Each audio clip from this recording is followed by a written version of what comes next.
Varicose veins కి సరైన చికిత్స కోసం సంప్రదించండి ఎవిస్ హాస్పిటల్. నమస్తే రమగారు. నమస్తే జయ. రమగారు, ఏదైనా మంచి స్టోరీ స్టార్ట్ చేద్దామండి, ఒక చిన్న సిరీస్ లాగా అట్లా. అడప చిరంజీవి గారి కథలు మనం చెప్పుకుంటున్నాం, అవును. ఇంకా ఉన్నాయి అవి. అయితే ఈ చిరంజీవి గారి పరిచయం తోటి నాకు ఇంకొక రచయిత్రి పరిచయం అయ్యారు. ఆమె పేరు శ్రీ సుధామయ్యి. ఓకే. ఒక 6-7 సంవత్సరాలుగా రాస్తున్నారు. స్వాతిలోను అక్కడ ఇప్పుడు ప్రజెంట్ కొన్ని సీరియల్స్ నడుస్తున్నాయి. దాదాపుగా ఒక 10 జానపద కథలు, తర్వాత కొన్ని నవలలు, చాలా 150 దాకా కథలు, హారర్, క్రైమ్, ఫిక్షను, జానపదాలు, ఇట్లా ఎన్నో అన్ని వీటిలలోనూ అంటే అన్ని రకాల కథారంగాల్లోనూ చేతులు పెట్టారు. బోల్డని కథలు రాశారు. ఓకే. అయితే తను కొన్ని పుస్తకాలు పంపించారు. ఇందులో మీకు నచ్చింది ఏదైనా ఒకటి చెప్పండి అని. నేను నచ్చటం అంటే అన్నీ నచ్చుతాయి నాకు. కొంచెం కథ చెప్పడానికి సులువుగా ఉన్నది ఎంచుకున్నాను. నేను అలాగే తీసుకున్నా. ఒకటి చెప్తానమ్మా అన్న. ఇప్పుడు 5-6 కథలు ఉన్న పుస్తకం పంపించి ఒకటి చెప్పమంటే ఏంటంటే బహుశా ఇది బాగుంటే ఇంకోటి చెప్పమంటారేమో మరి. మేబీ. ఈ కినిగేలో రాశారు. ఇవి కినిగే అని ఒక పత్రిక ఉండేది, ఈ మధ్య లేదు అది. కానీ ఆ కినిగేలో రాసిన నా పుస్తకాలే నాకు పంపారనమాట. సో బాగుంటాయి కథలు. మణిద్వీప రహస్యం ఈ కథ చెప్తా. మణిద్వీపం అంటే మనకు తెలుసు. అవును. మామూలుగా మన వాళ్ళు చదువుతుంటారు కదా మణిద్వీప వర్ణన. అందరూ చదువుతారు. ఒక క్యాజువల్ మణిద్వీపం అని పేరు పెట్టుకున్నారు. ఇంట్రెస్టింగ్ గా పేరు ఉంది కాబట్టి అలా పెట్టుకున్నారు. కొంతకాలం క్రితం, కొన్నేళ్ల క్రితం మణిమేఖల అనే ఒక రాజ్యం ఉండేదట. చాలా సుభిక్షమైన రాజ్యం. ప్రజలు చాలా సంతోషంగా ఉండేవాళ్ళు. చక్కగా పాడి పంటలు ఉన్నాయి, ధనధాన్యాలు కలిగి ఉన్న రాజ్యం. దీనికి మహిపాలుడని రాజుగారు, ఆయనకి మందారవల్లి అని రాణి. వీళ్ళకి ఒక్కతే కూతురుంది, మయూరలేఖిని అమ్మాయి పేరు. ఈయనకి సుమేధుడని ఒక చాలా తెలివి కలిగిన మంత్రి గారు ఒక ఆయన ఉన్నాడు. వీళ్ళ సహాయంతో చక్కగా రాజ్యం జరుగుతోంది, బాగుంది. అయితే ఈ రాజుగారికి, మందారవల్లి మహారాణికి కందర్పకేతు అని ఒక తమ్ముడు కూడా ఉన్నాడు. అతను వీళ్ళకి సర్వసైన్యాధ్యక్షుడుగా ఉన్నాడు. ఎందుకనో ఈ కథల్లో చూస్తాము, రాణిగారి తమ్ముళ్ళందరూ రాజశాలకహ అనే ఆ శాలకుడు చాలా కథల్లో ఉంటాడు. రాజుగారి బావమరిదే వీళ్ళ సర్వసైన్యాధ్యక్షుడుగాను, ఇక్కడ ఏదో కథలు నడిపేవాడు గాను, ఈ రాజ్యం మీద చెయ్యి పట్టుగా ఉండేవాడు గాను, రాజ్యం కబళించాలన్న ఆలోచనలో ఉండేవాడు గాను, అలాంటి వాళ్ళని ఎక్కువ చూపిస్తారు ఈ కథలు అన్నిటిలో. అవే కనపడుతుంటాయి. ఈ కందర్పకేతుకి తన మేనగోడలైన ఈ మయూరలేఖిని పెళ్లి చేసుకోవాలని అతని కోరిక. పెళ్లి చేసుకుని ఈ రాజ్యాన్ని లాక్కోవాలి. రాజ్యానికి రాజు అవ్వాలంటే మరి ఏకైక పుత్రికైన రాజకుమార్తెను పెళ్లి చేసుకోవటమే రాజ్యానికి రాజా ఎందుకు సులువైన మార్గం. అంతేగా. అతను ఏదో ఎత్తులు వేస్తాడు కానీ పిల్ల ఏం పెద్దగా స్వాధీన పడదు. అమ్మాయి అంత ఆసక్తి చూపించదు. పైగా పూర్వకాలం ఏంటంటే వయసు తేడాలు పెద్ద లక్ష్యమే లేదు. అమ్మాయి ఈడేరిన అమ్మాయి 35 ఏళ్ళు 40 ఏళ్ళ వాడైనా పెళ్లి చేసుకోవచ్చు. ఆ కాలంలో అలా ఉండేది. అయితే ఏమైంది, ఇలా రోజులు గడుస్తున్నాయి. ఆ పిల్ల చక్కగా బుద్ధిమంతురాలు, మహాసౌందర్యవతి, అన్నీ బాగుండేవి. ఒకనాటికి పౌర్ణమి నాడు అందరూ కలిసి ఒక చోటకి వెళ్తారు వీళ్ళు. ఈ పౌర్ణమి ఏంటంటే ఈ రాజ్యంలో చాలా ప్రత్యేకమైనది. పూర్వం అట ఈయన మన రాజుగారు మహిపాలుడు గారి ముత్తాతల కాలంలో ఒక అద్భుతమైన రాజుగారు ఒక ఆయన ఉండేవాడు. సర్వభూపాలుడని చాలా గొప్ప రాజుగారు. ఆయన మహాశివ భక్తుడట. ఆ శివభక్తుడు అవటం వల్ల పరమేశ్వరుడు ఆయనకి ఒక మణిహారాన్ని ఇచ్చాడు. ఆ మణిహారం పూజలు అందుకుంటున్నంత కాలం, మణిహారాన్ని అది పూజన అందుకుంటున్నంత కాలము ఈ మణిమేఖల రాజ్యంలో ఎటువంటి ఇబ్బంది రాదు అని ఆయనకి ఆశీర్వదించి ఇచ్చారు. ఇప్పుడు ఆ మణిహారం గురించిందే ఈ కథ అనమాట. అయితే వీళ్ళందరూ పౌర్ణమి నాడు అందరూ బయలుదేరారు. రాజుగారు, రాణిగారు రథంలో, యువరాణి గుర్రం మీద, సుమేధుడు ఇంకో గుర్రం మీద, కొంతమంది సైనికులు, అంతఃపుర కాంతలు కొంతమంది, అందరూ కలిసి రాజధానికి కొన్ని క్రోసుల దూరంలో, చాలా దూరం కాదు కొంత దూరంలో ఉన్నటువంటి ఒక గుహాలయానికి వెళ్ళారు. అదొక పెద్ద గుహ, చుట్టూతా బ్రహ్మాండమైన ప్రాకారం దాన్ని రక్షించటానికి. ఈ ప్రాకారానికి గుహకి మధ్యలో పెద్ద లోతైన కందకం తవ్వి దాని నిండా మొసళ్ళు ఉన్నాయి. ఈ గుహకి ప్రాకారం ఉందా, ఆ ప్రాకారానికి పెద్ద పెద్ద రాతి తలుపులు, చాలా పెద్దవి. దాన్ని పగలగొట్టలేరు, ఓడదీయలేరు. ఎంత ఎత్తో ఎంత లావో అది. అక్కడికి వెళ్ళాక రాజుగారు తన రాజముద్రిక తీసి ఈ రాతి తలుపులకి ఏర్పరిచిన ఒక చెక్క పలక మీద ఈ ఉంగరాన్ని దాంట్లో ఇట్లా అచ్చులాగా పెట్టి నొక్కే. అప్పుడు ఆ రాతి తలుపులు తెరుచుకున్నాయి. రాజుగారి ఉంగరం లేదే గుహాలయం తలుపు కూడా తెరుచుకోదు. ఇంకో రకంగా అందులోకి వెళ్లే వీలే లేదు. ఈ ప్రహరీ దాటలేరు, దాటినా అగడ్తలో పడతారు. అగడ్తలో కందకాలు మొసళ్ళు ఉన్నాయి. పైగా రాజుగారి లేదే తలుపు తెరుచుకో. ఈ తలుపు ఆయన దీంతోటే అక్కడి నుంచి తలుపు తెరుచుకుంది. లోపలికి అందరూ నడిచిల్లారు. లోపల ఒక పెద్ద ఇనప తలుపు తీశారు. ఇనప తలుపు తీశాక ఇంకా లోపలికి నడిచారు. అక్కడ ఒక వెండి తలుపు, ఆ వెండి తలుపు కూడా తెరిచారు. సైనికులు కాగడాలతో, రాత్రిపూట ఏముంది, గుహాల లోపలికి వెళ్తే వెలుగు ఉండదు, బయటంతా పుచ్చపువ్వులాగా వెన్నెలుంది, లోపల ఏముండదు కదా, కాగడాలు ముట్టించుకుని వెళ్తున్నారు. కాగడాల వెలుగులు దగదగలాడుతున్నాయి. నగలు, రాజుగారు, రాణిగారు, రాజకుమార్తె, సైనికుల తాలూకు ఆభరణాలు, తర్వాత వాళ్ళ గీటలు, కత్తులు అన్నీ మెరుస్తున్నాయి కాగడాల వెలుగులో. చీకటిగా ఉంది, కను చీకటి. లోపలికి వెళ్తే ఈ కాగడాల వెలుగుకి లోపల బంగారపు తలుపు ఒకటి, ఆ బంగారపు తలుపు కూడా తెరిచారు. బంగారు గుమ్మం. రాజు, రాణి, రాకుమార్తె మాత్రం గుమ్మం దాటి లోపలికి వెళ్ళారు. మిగిలిన పరిజనం మొత్తం బయట నుంచున్నారు. ఆ వెండి వాకిల్లో నుంచున్నారనమాట. బంగారు వాకిళ్ళ ముందు నిలబడ్డారు. తలుపులు తెచ్చుకొని లోపలికి వెళ్తే పెద్ద విగ్రహం అమ్మవారిది. ఆమె మెడలో అద్భుతమైన ఒక మణిమాల ఉన్నది. ఈ మణిహారం అని చెప్పుకున్నాం కదా, ముందు కథలో ముందే రివీల్ చేసేసాను. ఆ హారం ఉన్నది. అయితే 1 గంట వీళ్ళు తలుపులు తీస్తుండగానే 1వ జామ అయినట్టు నగారాలు మోగుతున్నాయి. 1వ జామ అయింది. మెల్లిగా వీళ్ళు లోపలికి వెళ్ళి అక్కడున్న పాత అలంకారాలు తుడిచేశారు కల్లా 2వ జాము గంట మోగంగానే, గంట మోగటానికి ముందే రాజుగారు కాగడాలు ఆర్పేయండి అని ఆజ్ఞించాడు. మొత్తం కాగడాలన్నీ ఆర్పేశారు. చీకట్లో నుంచున్నారు అందరు.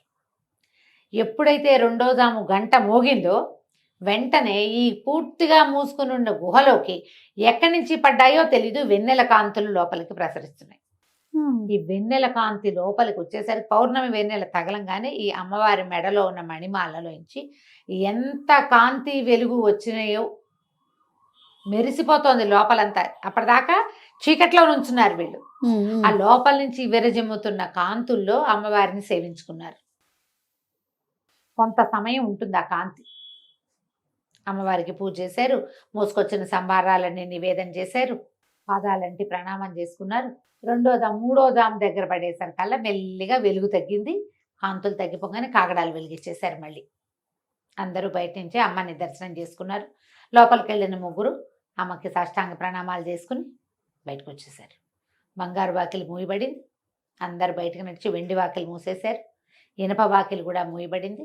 జనమంతా బయటకు వచ్చాక అప్పుడు ఈ రాతి తలుపు మూయబడిపోయింది. రాజు, రాణి, రాకుమార్తె పరివారం అంతా బయలుదేరారు. కొంతమంది వీళ్ళు వెన్నెట్లో అందరూ రాజుగారు, రాణిగారు ఇలా పరివారంతో వెళ్తుంటే ఆ ఊళ్ళో జనం కూడా కొందరు వచ్చారు ఇక్కడికి. వాళ్ళలో కొంతమంది పరదేశీయులు కూడా ఉన్నారు.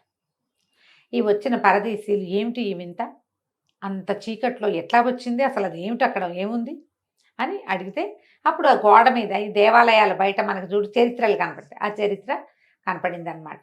పూర్వకాలం ఎప్పుడో ముత్తాతల కాలం నాడు ఈ మణిమేఖల రాజ్యానికి రాజు సర్వభూపాలుడనే చక్రవర్తి. ఆయన పరమేశ్వరుని భక్తుడు, మహాభక్తిపరుడు. శివుడు ఆయన భక్తికి మెచ్చి ఈ మణిహారాన్ని ఆయనకి ఇచ్చాడు.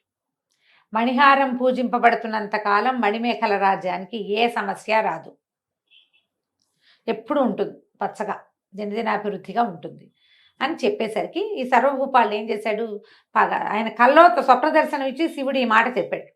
మెలకు వచ్చేసరికల్లా ఆయనకి సమీపంలో దగదగలాడుతున్న ఈ మణిమాల కనపడింది. అయితే ఈయన ఏం చేశాడు, అతన్ని ఆంతరంగిక మందిరంలోనే ఒక ప్రత్యేకమైన చోట ఆ మణిమాల నుంచి పూజించుకునేవాడు. కానీ ఆ మణిమాల శక్తికి ఆగలేకపోయేవాళ్ళు వాళ్ళు, చాలా పవర్ఫుల్. అయితే ఈయన ఏం చేశాడు, అందరినీ పిలిచి పెద్దవాళ్ళని అడిగాడు ఏం చేయాలని. పరమేశ్వరునే ప్రార్థించమన్నాడు. అప్పుడు మళ్ళీ పరమేశ్వరుని, నేను ఇంత శక్తి కలిగిన మహిమ కలిగిన వస్తువుని ఇలా ఆంతరంగిక మందిరంలో ఉంచుకోవటం నా వల్ల కావట్లేదు, ఏదైనా మార్గాంతరం ఉపదేశించమంటే పరమేశ్వరుడి ఆజ్ఞ చొప్పున పరమేశ్వరి అమ్మవారిని ధ్యానించు, ఆమె నీకు దారి చూపిస్తుంది అని చెప్పాడట శివుడు ఆయనకి, సర్వభూపాలుడికి. ఈయన పరమేశ్వరిని అమ్మవారిని ఎంతో కాలం పూజిస్తే అప్పుడు ఆమె కనపడి, నేను ఇక్కడికి కొంత దూరంలో ఉన్న గుహలో వెలిసి ఉంటాను, మణిమాలని నాకు తీసుకొచ్చి నాకు అలంకరించు, ఈ మణిహారాన్ని వెన్నెల రాత్రుల్లో నన్ను పూజించు, ఈ మణిహారంతో నన్ను పూజించినంత కాలం నీకు ఏ ఇబ్బంది ఉండదు అని చెప్పింది. తర్వాత కొద్ది రోజులకే ఆ గుహాలయంలో అమ్మవారు వెలిసింది. దానికి చాలా దృష్టాంతాలు కనపడ్డాయి. ఎట్లా తెలుస్తుంది, అదేగా తెలిసిన తర్వాత వీళ్ళు కార్తాంతికులు చెప్పారు, ఈరోజు చాలా బాగుంది, నక్షత్రాలు తారలు రాలుతున్నాయి, ఏదనుకుంటే అది జరుగుతుంది, వెన్నెల విపరీతంగా ఉంది, ఏదో జరగబోతుంది, తెలుస్తాయి కదా కొన్ని మంచి సూచనలు. ఈ రోజున అయి ఉండొచ్చు అని చూసుకుని వాళ్ళు ఈ విగ్రహం ఎప్పుడైతే అమ్మవారి విగ్రహం వెలిసిందో ఈ మణిహారాన్ని తీసుకెళ్ళి ఆమెకు అలంకరించారు. అలంకరించి ఆమె సేఫ్టీ కోసం, ఎందుకంటే మణిమాల ఉన్నంత కాలం అనేది ఒక ఆజ్ఞ ఉంది. అవును.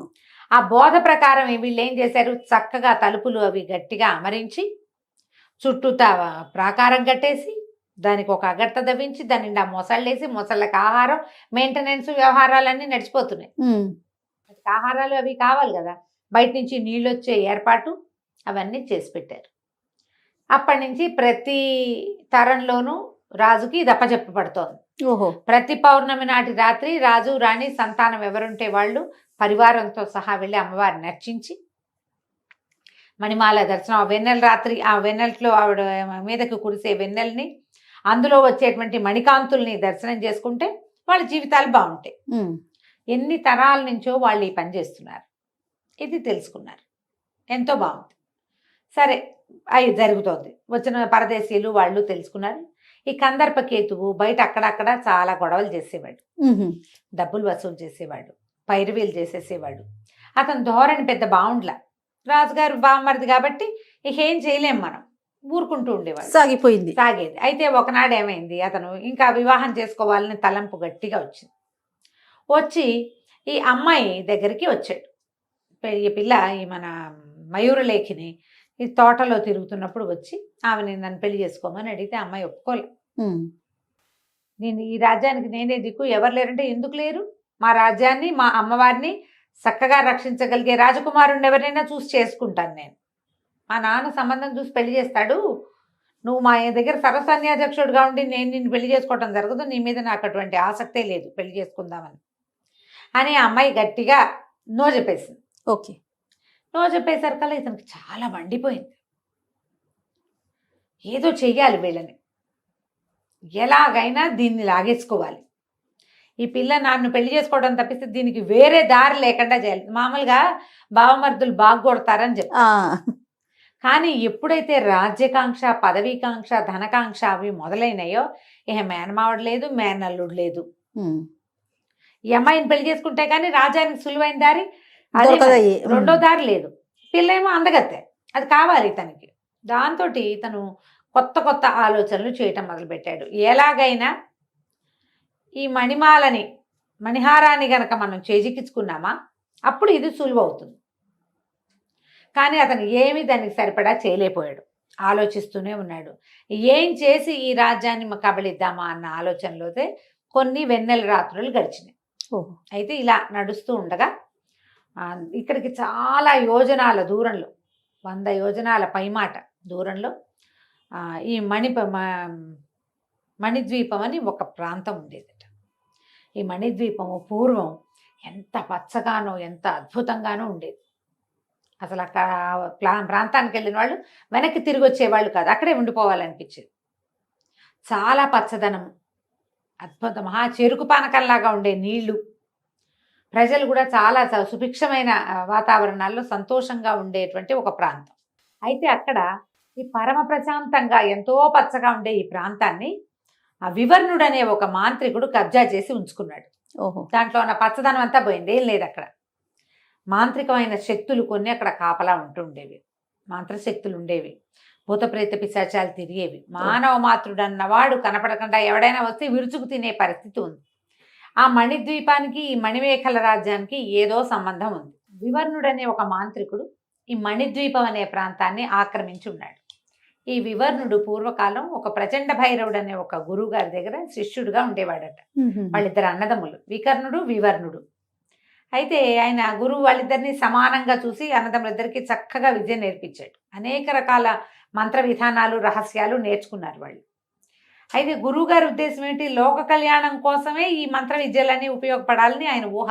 ఓకే. కానీ వికర్ణుడు అలాంటి వాడే, లోక కళ్యాణమే అతని ఉద్దేశం. కానీ వివర్ణుడి ఉద్దేశం అది కాదు, లోక కళ్యాణం కాదు, మంత్ర విద్యల్ని, తాంత్రిక విద్యను కూడా సాధించి కొన్ని క్షుద్ర శక్తుల్ని కూడా కైవసం చేసుకుని అమరత్వాన్ని పొందాలి. అమరత్వం పొందటం అంటే అంత సులువు కాదు, దీనికోసం ఎవరినైనా చంపాల్సి వస్తుంది కూడా, చంపడానికి కూడా రెడీ. క్షుద్రం అనగానే చంపడం మారణం ఉంటుంది అందులో. ఇతను ఈ ఉద్దేశంలో ఉండేవాడు. ముందు నుంచి కూడా గురువు గారికి కనపడకుండా ఏవో కొత్త కొత్తవి రహస్యంగా పుస్తకాల్లో ఉన్నవి అవి ఇవి ఏవో ప్రాక్టీసులు చేసేవాడు. వికర్ణుడు కేకలేసేవాడు, తమ్ముడిని అలాంటివి చేయొద్దని. ఇతను వినేవాడు కాదు. కాలక్రమాన వాళ్ళ గురువుగారు ఏం చేశారు, ఆయన తపస్సుకు వెళ్ళిపోతూ తన దగ్గర ఉన్న మంత్ర విద్యలు రెండింటినీ, తన మంత్రశక్తులన్నిటినీ శిష్యులిద్దరికీ సమానంగా ధారపోశారు. ఇతని ఇంటెన్షన్ ఆయనకి తెలియక ధారపోసేశారు. ఆ తర్వాత వీళ్ళిద్దరూ సాధన చేయటం మొదలుపెట్టారు, వికర్ణుడు వివర్ణుడు కూడా. అయితే ఎప్పుడైతే మంత్రశక్తులు చాలా మటుకు తనకి కైవశమయ్యాయో ఇతను అమరత్వం సాధించడానికి క్షుద్రదేవతారాధన ప్రారంభించాడు. వికర్ణుడు అనేవాడు మన విద్య లోకల్యాణం కోసం. గురువుగారు అది ఆ ఉద్దేశంతో ఇంత మంత్ర విద్యని మనకి నేర్పించారు, ఇట్లా నువ్వు చెయ్యొద్దని అతను ఒక క్షుద్ర సాధనకి పూనుకున్నప్పుడు అడ్డు తగిలేశాడు, నువ్వు ఇది చేయడానికి వీల్లేదని. వీళ్ళకి పోయేసరికల్లా ఈ వివర్ణుడి కొళ్ళు మండి ఏం చేశాడు, అన్నయ్యని శపించేశాడు శిలగా మారిపోమ్మని తనకున్న క్షుద్ర సాధనతో. కానీ శిలగా మారిపోయే ముందు వికర్ణుడు తమ్ముడిని కూడా ప్రతిశాపం ఇచ్చాడు, ఇక్కడి నుంచి 100 యోజనాల అవతలకు వెళ్ళిపో, నువ్వు నీ చేతిలో ఏసి విద్యలు ఉన్నాయో అవన్నీ పోగొట్టుకుంటావు నువ్వు. ఆయనకి కనపడ్డవన్నీ పోగొట్టేశాడు. 100 యోజనాల అవతలకు వెళ్ళిపోమంటే వీళ్ళున్న ప్రాంతం నుంచి 100 యోజనాల అవతలున్న మణిద్వీపం దగ్గర పడిపోయాడు వివర్ణుడు. అయితే వికర్ణుడికి కొన్ని విద్యలు, తమ్ముడికి ఏమేమి ఉన్నాయో కొన్ని తెలుసు, ఆయనకి తెలియకుండా కొన్ని విద్యలు ఈయన దగ్గర ఉన్నాయి. వికర్ణుడికి తెలిసిన అన్ని విద్యలు వివర్ణుడివి పోయినాయి. ఆయనకి తెలియకుండా ఉన్న స్వల్పమైన విద్యలతోటి ఆ వివర్ణుడు అనే మాంత్రికుడు ఇక అక్కడ తిరగటం మొదలుపెట్టాడు. ఈ మణిద్వీపాన్ని చూసేసరికల్లా పచ్చగా లోయలు, కొండలు, మిట్టలు, చాలా చదరంగా అంటే ఉన్న ప్రాంతము లోయలు అవి చుట్టుపక్కల ఉన్నాయి. అదంతా ఎలా ఉందంటే ఒక అద్భుతమైన లోకంలాగా కనపడుతోంది. ప్రజలు ఉన్నారు తక్కువ, చాలా సారవంతమైన భూములు, కొంచెం మామూలు జనావాసాలకి దూరంగా అడవుల మధ్యలో, సులువుగా ఎవరు తన దగ్గరికి వెళ్ళలేరు. ఇంత వీలుగా ఉన్న దాన్ని చూసుకుని ఇతను ఏం చేశాడు, తనకున్న కొన్ని మంత్ర విద్యలతోటి అక్కడున్న జనాన్ని బెదరగొట్టి లేవదీసేశాడు. అది పూర్తిగా తను ఆక్రమించేశాడు. తన మంత్రశక్తులతోటి ఆ పచ్చదనం అంతా ఖాళీ చేసేసి తాంత్రిక శక్తుల్ని ఆవాహన చేసి దానికి కాపలా పెట్టాడు. తనంతట తను ఆ లోపల గుహలలో ఒకచోట తన ఆవాసం ఏర్పరచుకుని మంత్ర సాధన ప్రారంభించాడు. కాళికాదేవిని ఆవాహన చేసుకున్నాడు. కాళిక ఆరాధన చేయగా మహాకాళి ఒకనాడు అని ప్రత్యక్షమైంది. ఈయన ఈ వివర్ణుడు అడిగాడు, నాకు అమరత్వం కావాలి, దానికోసమని నేను గురువు దగ్గర నుంచి తీసుకున్న విద్యలు పోయినా మళ్ళీ సాధించా, సొంత అన్నని శిలగా మార్చేశాను, నాకు అమరత్వం కావాలంటే ఆవిడ ఒప్పుకోలేదు. అమరత్వం కష్టం, అది కుదరదు అంటే ఈయన ఒప్పుకోలేదు. నేను ఇంకా సాధన చేస్తే నాకు అమరత్వమే కావాలి, ఎప్పటికీ మరణం లేకుండా మహారాజాధిపత్యం కావాలి నాకు అంటే కాళికి ఏం చెప్పిందంటే, మణిహారం పరమేశ్వరుడు ప్రసాదించింది, ఆ మణిహారాన్ని తెచ్చి నాకు అలంకరించి 41 రోజులు పూజించు, అప్పుడు నీకు అమరత్వం, నీ కోరిన సిద్ధి లభిస్తుంది. ఓకే. ఇప్పుడు ఆ మణిహారి మాయమైపోయింది కాళికాదేవి. మణిహారం ఎక్కడుంది? ఈయన బాగా ఆలోచించుకుని ఆయన దగ్గర ఒక అంజనం ఉంది, ఆ అంజనం పెట్టుకుంటే కళ్ళకి కనపడుతుంది. ఆ అంజనం పెట్టుకుని ఆయన దగ్గర ఒక మాయా దర్పణం కూడా ఉంది, అందులో చూస్తే ఒక గుహ, అందులో ఒక పరమేశ్వరి విగ్రహం మహాద్భుతమైంది, ఆమె ధరించి ఉన్న పరమాద్భుతమైన మణిహారం కనపడ్డాయి. ఇప్పుడు ఇది ఎక్కడుంది? అప్పుడు ఏం చేశాడంటే వాయుసాసురుడు అని ఒక రాక్షసుడిని సృష్టించాడు. కాకి లాంటి ఒక ఆకారం, వాయుసం అంటే కాకి. ఈ మణిహారం ఎక్కడుందో చూసి చెప్పు అని. ఈ వాయుసాసురుడు బయటికి పరిగెత్తుకుంటూ వెళ్ళిపోయి ఫలానా మణిమేఖల సామ్రాజ్యం, అందులో ఒక గుహాలయం, ఆ గుహాలయంలో పరమేశ్వరి కొలువై ఉంటుంది, నెలకొక్కసారి పూజించబడుతుంది, ఆమె మెడలో ఈ మణిహారం ఉంది, ఆ రాజ్యం సుభిక్షంగా ఉండటానికి కారణం అదే అని వార్త చెప్పి వెళ్ళిపోయాడు. ఓకే. ఇతను బాగా ఆలోచించి తను ఒక భస్మారాధన చేస్తున్నాడు కాళికాదేవికి. ఆ భస్మంలో నుంచి ఒక భస్మాక్షుడు అనే ఒక రాక్షసుని సృష్టించాడు, ఒక శక్తి. వాడికి గుహని కాపలాకాయి, అమ్మని ఆరాధించు, ఇక్కడ ఆరాధనకు ఉండు, నేను వెళ్ళి ఆ మణిహారం తీసుకొస్తానని బయలుదేరాడు. చాలా చక్కగా ఇప్పుడు వీడి దగ్గర ఒక మంచి మంత్రదండం, ఆ మంత్రదండానికి ఒక తివాసి చుట్టూ ఉంటుంది. ఎప్పుడైతే అతను మంత్రదండ తీసాడో తివాసి రెడీగా ఉంది. ఈయన వెళ్ళి ఆ తివాసి మీద నుంచున్నాడు. భువనేశ్వరి ఆలయానికి తీసుకెళ్ళి, పరమేశ్వరి ఆలయం అది ఎక్కడ నుంచి మణిమేఖల సామ్రాజ్యంలో ఉందని చెప్పగానే వెళ్ళిపోయింది. సో తివాసి చక్మని తీసుకెళ్ళిపోయింది అక్కడికి. తీసుకెళ్ళిన తర్వాత బయట చాలా మంది కాపలా ఉన్నారు. అది పెద్ద ప్రహరీ గోడ, లోపల గుహ ఉన్నట్టు కనపట్టలేదు, దేవాలయం ఉన్న ఆనవాళ్ళు లేవు, కానీ ప్రహరీ కనపడుతోంది. ఎప్పుడైతే ఈ ఇంతమంది సైనికులు కనపడ్డారు, ఈయన తన మంత్రదండాన్ని ఊపి మాంత్రిక శక్తితోటి అందరినీ పడుకోబెట్టేశాడు. పడుకోబెట్టాక లోపలికి వెళ్ళి తాంత్రిక శక్తితోటి తలుపులు తీయటానికి ప్రయత్నం చేశాడు. ఇతని శక్తి ఏమీ పనిచేయలే ఆ తలుపుల మీద. ఇతనికి చాలా శక్తులు ఉన్నాయా, భస్మంలో నుంచి రాక్షసుని సృష్టించగలడు, కంటికి కాటికి పెట్టుకుని ఎక్కడ ఏముందో చూడగలడు, అమ్మవారిని చూడగలడు ప్రత్యక్షంగా. ఇక్కడ మాత్రం అతని శక్తి పనిచేయలే. ఈ తలుపులు తెచ్చుకోవడం అసంభవం అని అర్థమైంది. దీనికి మార్గం వెతకాలనుకున్నాడు. కాసేపు అయ్యాక సైనికులు వాళ్ళంతటి వాళ్ళు లేచారు. తాము పడిపోయామని లేచామని కూడా తెలియదు వాళ్ళకి. జరిపోయింది అంతే. ఇతను ఏం చేశాడు, ఒక నగల వర్తకుడుగా వేషం మార్చుకుని ఈ మణిమేఖల సామ్రాజ్యంలో తిరగటం మొదలుపెట్టాడు. ఎంత అఖండమైన సామ్రాజ్యానికైనా ఏవో ఒక లూప్ హోల్ ఉండి తీరుతుంది. సహజం కదా. అంతేగా. ఎంత అద్భుతమైనదైనా చీలికుండగానే ఉంటాయి సామ్రాజ్యాలు. ఎవడో ఒకడు వీళ్ళకి గుప్తమైన శత్రువు ఉండే ఉంటాడని వెతగ్గా ఆయన వాళ్ళతో మాట్లాడి వీళ్ళతో మాట్లాడి ఏవో చిన్న చిన్న నగలమ్మి, నాణ్యాలమ్మి, ఇవన్నీ మాంత్రిక శక్తులతో సాధించినవే. ఇతను తెలుసుకున్నాడు కందర్పకేతు అనేవాడు ఒకడు ఉన్నాడని, వాడు రాజశ్యాలకుడని, వాడి బుద్ధి మంచిది కాదని, వాడు చాలా రకాల ఎత్తుగడలు వేస్తాడు, అధికారం కోసం ప్రాకులాడుతున్నాడని తెలుసుకున్నాడు. వాడు ఎక్కడున్నాడో వెతకటం మొదలుపెట్టాడు. ఈ కందర్పకేతువు ఒకనాటి రాత్రి ఒక పానశాలలో కందర్పకేతువు దొరికాడు. ఇతనే కందర్పకేతువు తాగేస్తున్నాడు.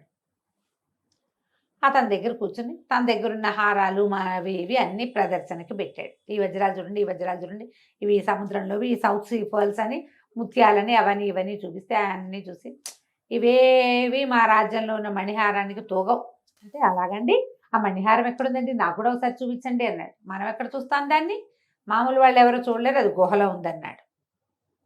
మాంత్రికుడు అడిగాడు, ఆ గుహ ఎప్పుడు తీస్తారండి, ఎప్పుడు వెళ్తారు అని అడిగాడు. అడిగితే మనం వెళ్ళటం ఏం కుదరదు, అంత ఈజీ కాదు, రాజుగారి రాజముద్రకు ఉంటే గానీ తెరవబడదు చెప్పేశాడు. చెప్పేస్తే వీడేం చేశాడు, ఈ మాంత్రికుడు మీకు ఎలా తెలుసని అదని ఇదని మాటలు కూపి లాగిన తర్వాత ఆ మణిహారాన్ని తప్పిస్తే ఈ రాజ్యం నాకు కైవసం కాదు అన్న లోపల దాచుకున్న కందర్పకేతు మాటని బయటకి రప్పించేశాడు. వాడికి లోపల ఏముంది, మణిహారం తప్పిస్తేనే ఈ రాజ్యం కుంటుపడుతుంది, ఎప్పుడైతే ఇది కుంటుపడిందో అప్పుడు మన చేతిలోకి వస్తుంది, ఇంకోలా రాదు. యువరాణిని పెళ్లి చేసుకుందా అంటే అమ్మాయి ఒప్పుకోదు, పిల్లకి ఇష్టం లేకుండా తల్లిదండ్రి ఏం చేయలేరు. ఇప్పుడు సైనిక బలం ఉంటుందా మన చేతిలో ఉన్నా కూడా రాజు ఉండగా ఇంకేం చేయలేకపోతారు. అందుకని ఇతని ఉద్దేశం ఏంటి, లోపల ఉంది మనసులో, ఆ మణిహారాన్ని తప్పిస్తే వీళ్ళకి రోగం కుదురుతుంది, నన్ను కాదంటున్నారు వీళ్ళు. ఇలాంటి ఐడియాలు ఉంటాయి. నీకు కావాలనిపిస్తుంది, అవతల వాళ్ళకి వద్దనిపించే హక్కు ఉండదా? సాధారణంగా మనుషులు అనుకుంటారు, నాకే ఉండాలి హక్కులు, ఎదుటివాడికి ఏ హక్కు ఉండకూడదు. ఎప్పుడు ప్రజలంతా అలాగే ఉంటారు, అందరూ అంతే. ఎప్పుడైతే ఈ మాట చెప్పాడో ఇతను అన్నాడు, మరి ఎలా వస్తుందండి అని అడిగాడు. ఎలా వస్తుందంటే, రాజుగారి ఉంగరం అది రాదు మనకి, దాన్ని తేలేం. రాజుగారి ఉంగరం తేవడానికి మంచి మెథడ్ ఉందన్నాడు. చెప్పేస్తున్నాడు అన్ని. ఏం చెయ్యాలి అంటే, నేను ఒక మంది ఇస్తా, అది రాజుగారికి వాసన చూపించు, ఆయన లేవడు. ఆ ఉంగరం అచ్చు తీసుకొచ్చేసి, నువ్వు అచ్చు తీసుకునే లోపల ఆయన లేచేసే ప్రమాదం వస్తుంది. ఉంగరం తీసేసామనుకో దొంగతనం జరిగినట్టు తెలిసిపోతుంది, ఉంగరం తీయకూడదు, అచ్చే తీయాలి జాగ్రత్తగా అని చెప్పి ఈ మాంత్రికుడు ఏం చేశాడు, వాడికి ఒక మైనపు ముద్ద ఇచ్చాడు కందర్పకేతుకి. ఓ పువ్వు మీద అట్లా కొంచెం మత్తు మందు చల్లి ఇచ్చేసాడు, ఇది వాసన చూపించాను. ఈ అర్ధరాత్రి వేళ సైనికులందరూ నిద్రలో ఉండగా, ఇప్పుడు మాంత్రికుడైనా వెళ్ళొచ్చు కానీ అతనికి దారి తెలియదు, చాలా మంత్రశక్తి వాడాలి, అదంతా ఎందుకు, వీడికి అన్నీ తెలుసు, రాజు ఎక్కడ పడుకుంటాడో, ఎంతమంది సైనికులు ఉంటారో వాళ్ళందరికీ వీడి మొహం తెలుసు, ఈజీ కదా. అందుకని ఏం చేశాడు, కందర్పకేతునే పంపించాడు.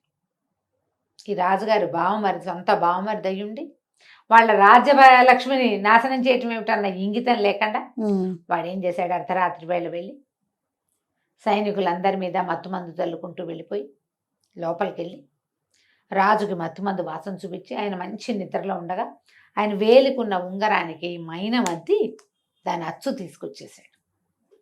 తెల్లారులేసరికి అందరూ మామూలుగా లేచారు, ఎవరికి ఏమీ తెలియదు. ఏదో జరిగిందని తెలియలా, అది మిస్ చేయలేదు కదా. మిస్ అవ్వలేదు. వీళ్ళు కూడా ఏదో జరిగిపోయిందని నిద్రపోయాం అంతే. అది ఎప్పుడూ జరిగేదే, ప్రత్యేకంగా జరిగిందని వాళ్ళకి అనిపించలా. సరే వచ్చేసారు. ఇతను ఏం చేశాడు, ఈ మాంత్రికుడికి అచ్చు తెచ్చిచ్చాడు. మాంత్రికుడు ఆ అచ్చుతోటి ఒక ముద్రిక చేయించుకుని దాన్ని పట్టుకెళ్ళి ముందు అమ్మవారి దేవాలయంలో లోపలికి ప్రవేశించాడు. తన మాంత్రిక శక్తి ఎలాగుంది, సైనికులందరినీ పడుకోబెట్టాడు, లోపలికి వెళ్ళిపోయాడు. ఒక్కో తలుపు తెరుచుకుంటూ అమ్మవారి మెడలోంచి హారాన్ని తీసేసుకున్నాడు. తలుపులన్నీ మూసుకొచ్చేసాడు బయటికి. గడిలే బయటది మూసేసి మళ్ళీ రాజముద్రికతో నొక్కితే తలుపు పడిపోతుంది.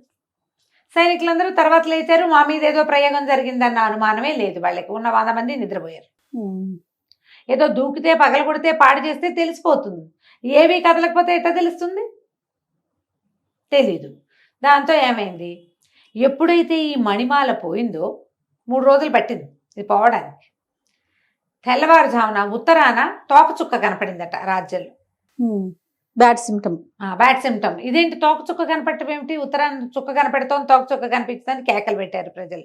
పొద్దున్నే లేచేవాళ్ళు ఆ కాలంలో. తోకచుక్క కనిపించి ఉత్పాతాలు సంభవించినాయి, ఏదో జరగబోతోందని వీళ్ళకి అర్థమైంది. ఏం భయం వేసింది, ఏమైంది, ఏం జరుగుతోంది, ఇట్లా ఎందుకు అవుతోంది, ఏం చేద్దామని ఆలోచించి రాజుగారు ఒక్కరు మంత్రి అయిన సుమేధుడితోటి బయలుదేరి అమ్మవారిని చూడడానికి వెళ్ళారు. అమ్మవారిని దర్శనం ఆయన చేసుకుందామని తలుపు తీశాడు. అమ్మవారి దర్శనం చేసుకోవాలి, ఇది ఉత్పాతాలు సంభవించినప్పుడు చేయాలిగా. తలుపులు తీసి లోపలికి వెళ్ళేసరికల్లా వెలవెలా పోతూ బోసిగా ఉన్న పరమేశ్వరి విగ్రహం దర్శనం ఇచ్చింది. మణిమాలేది. ఎప్పుడైతే మణిహారం పోయిందని అర్థమైందో అప్పుడు వాళ్ళకి ఏం జరుగుతోందో తెలిసింది. మణిహారం ఉన్న నాళ్ళు ఏ సమస్య లేదు, తోకచుక్కలు ఉల్కలు పడిపోవటాలు అవి ఎప్పుడు లేవు. ఇప్పుడు జరుగుతున్నాయంటే ఇది మిస్ అయింది. ఎవరు తీసుకెళ్ళారు దీన్ని, ఏం జరిగింది. దీనికి ముందే ఇట్లా ఉత్పాతాలు సంభవిస్తున్నప్పుడే ఈయన రాజుగారు కొంతమంది కార్తాంతికులను పిలిచి మాట్లాడాడు. మాట్లాడితే మీకు సమయం బాగుండలేదు చెప్పారు. మీకు సమయం బాగుండలేదు, రాజ్యానికి ఆపత్తు వచ్చే కాలం, మీరు అజ్ఞాతంలో ఉండవలసి వస్తుంది. అది తెలుసుకున్నాకే ఆయన పరమేశ్వరి దర్శనానికి వచ్చాడు.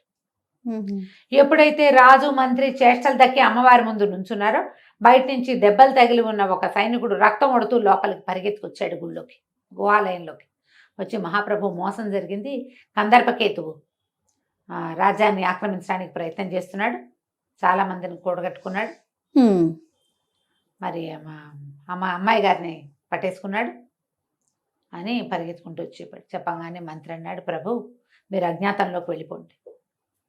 ఇప్పుడు అమ్మాయికి కానీ అమ్మగారికి కానీ వచ్చిన ప్రాబ్లం ఏం లేదు. అతనికి సొంత అక్క కూతురు పిల్లని పెళ్లి చేసుకోవాలనుకుంటాడు అంతే. రాజ్యం అతందే. ఇప్పుడు మీరు వెళ్ళిపోతే అజ్ఞాతం కొంతకాలం తర్వాత పరిస్థితులు సమకూడతాయి, బాగానే ఉంటాయని చెప్పాడు కార్తాంతికుడు. మీరు భయపడద్దని అమ్మవారి వెనకాల ఒక రహస్యమైన మీటను తిప్పితే అక్కడ ఒక దారి ఓపెన్ అవుతుంది, సొరంగ మార్గం లాంటిది. రాజుని బలవంతంగా అందులోకి పంపించేశాడు సుమేధుడు. ఎప్పుడైతే ఈయన గుహ లోపలికి వెళ్ళిపోయాడో ఈయన భువనేశ్వరి పరమేశ్వర విగ్రహం దండం పెట్టుకుంటూ నుంచున్నాడు. ఈ సైనికుడిని వెంబడిస్తూ లోపలికి వచ్చేసాడు కందర్పకేతు. రాగానే రాజును బంధించండి అన్నాడు. ఏడి రాజు, రాజు లేడు.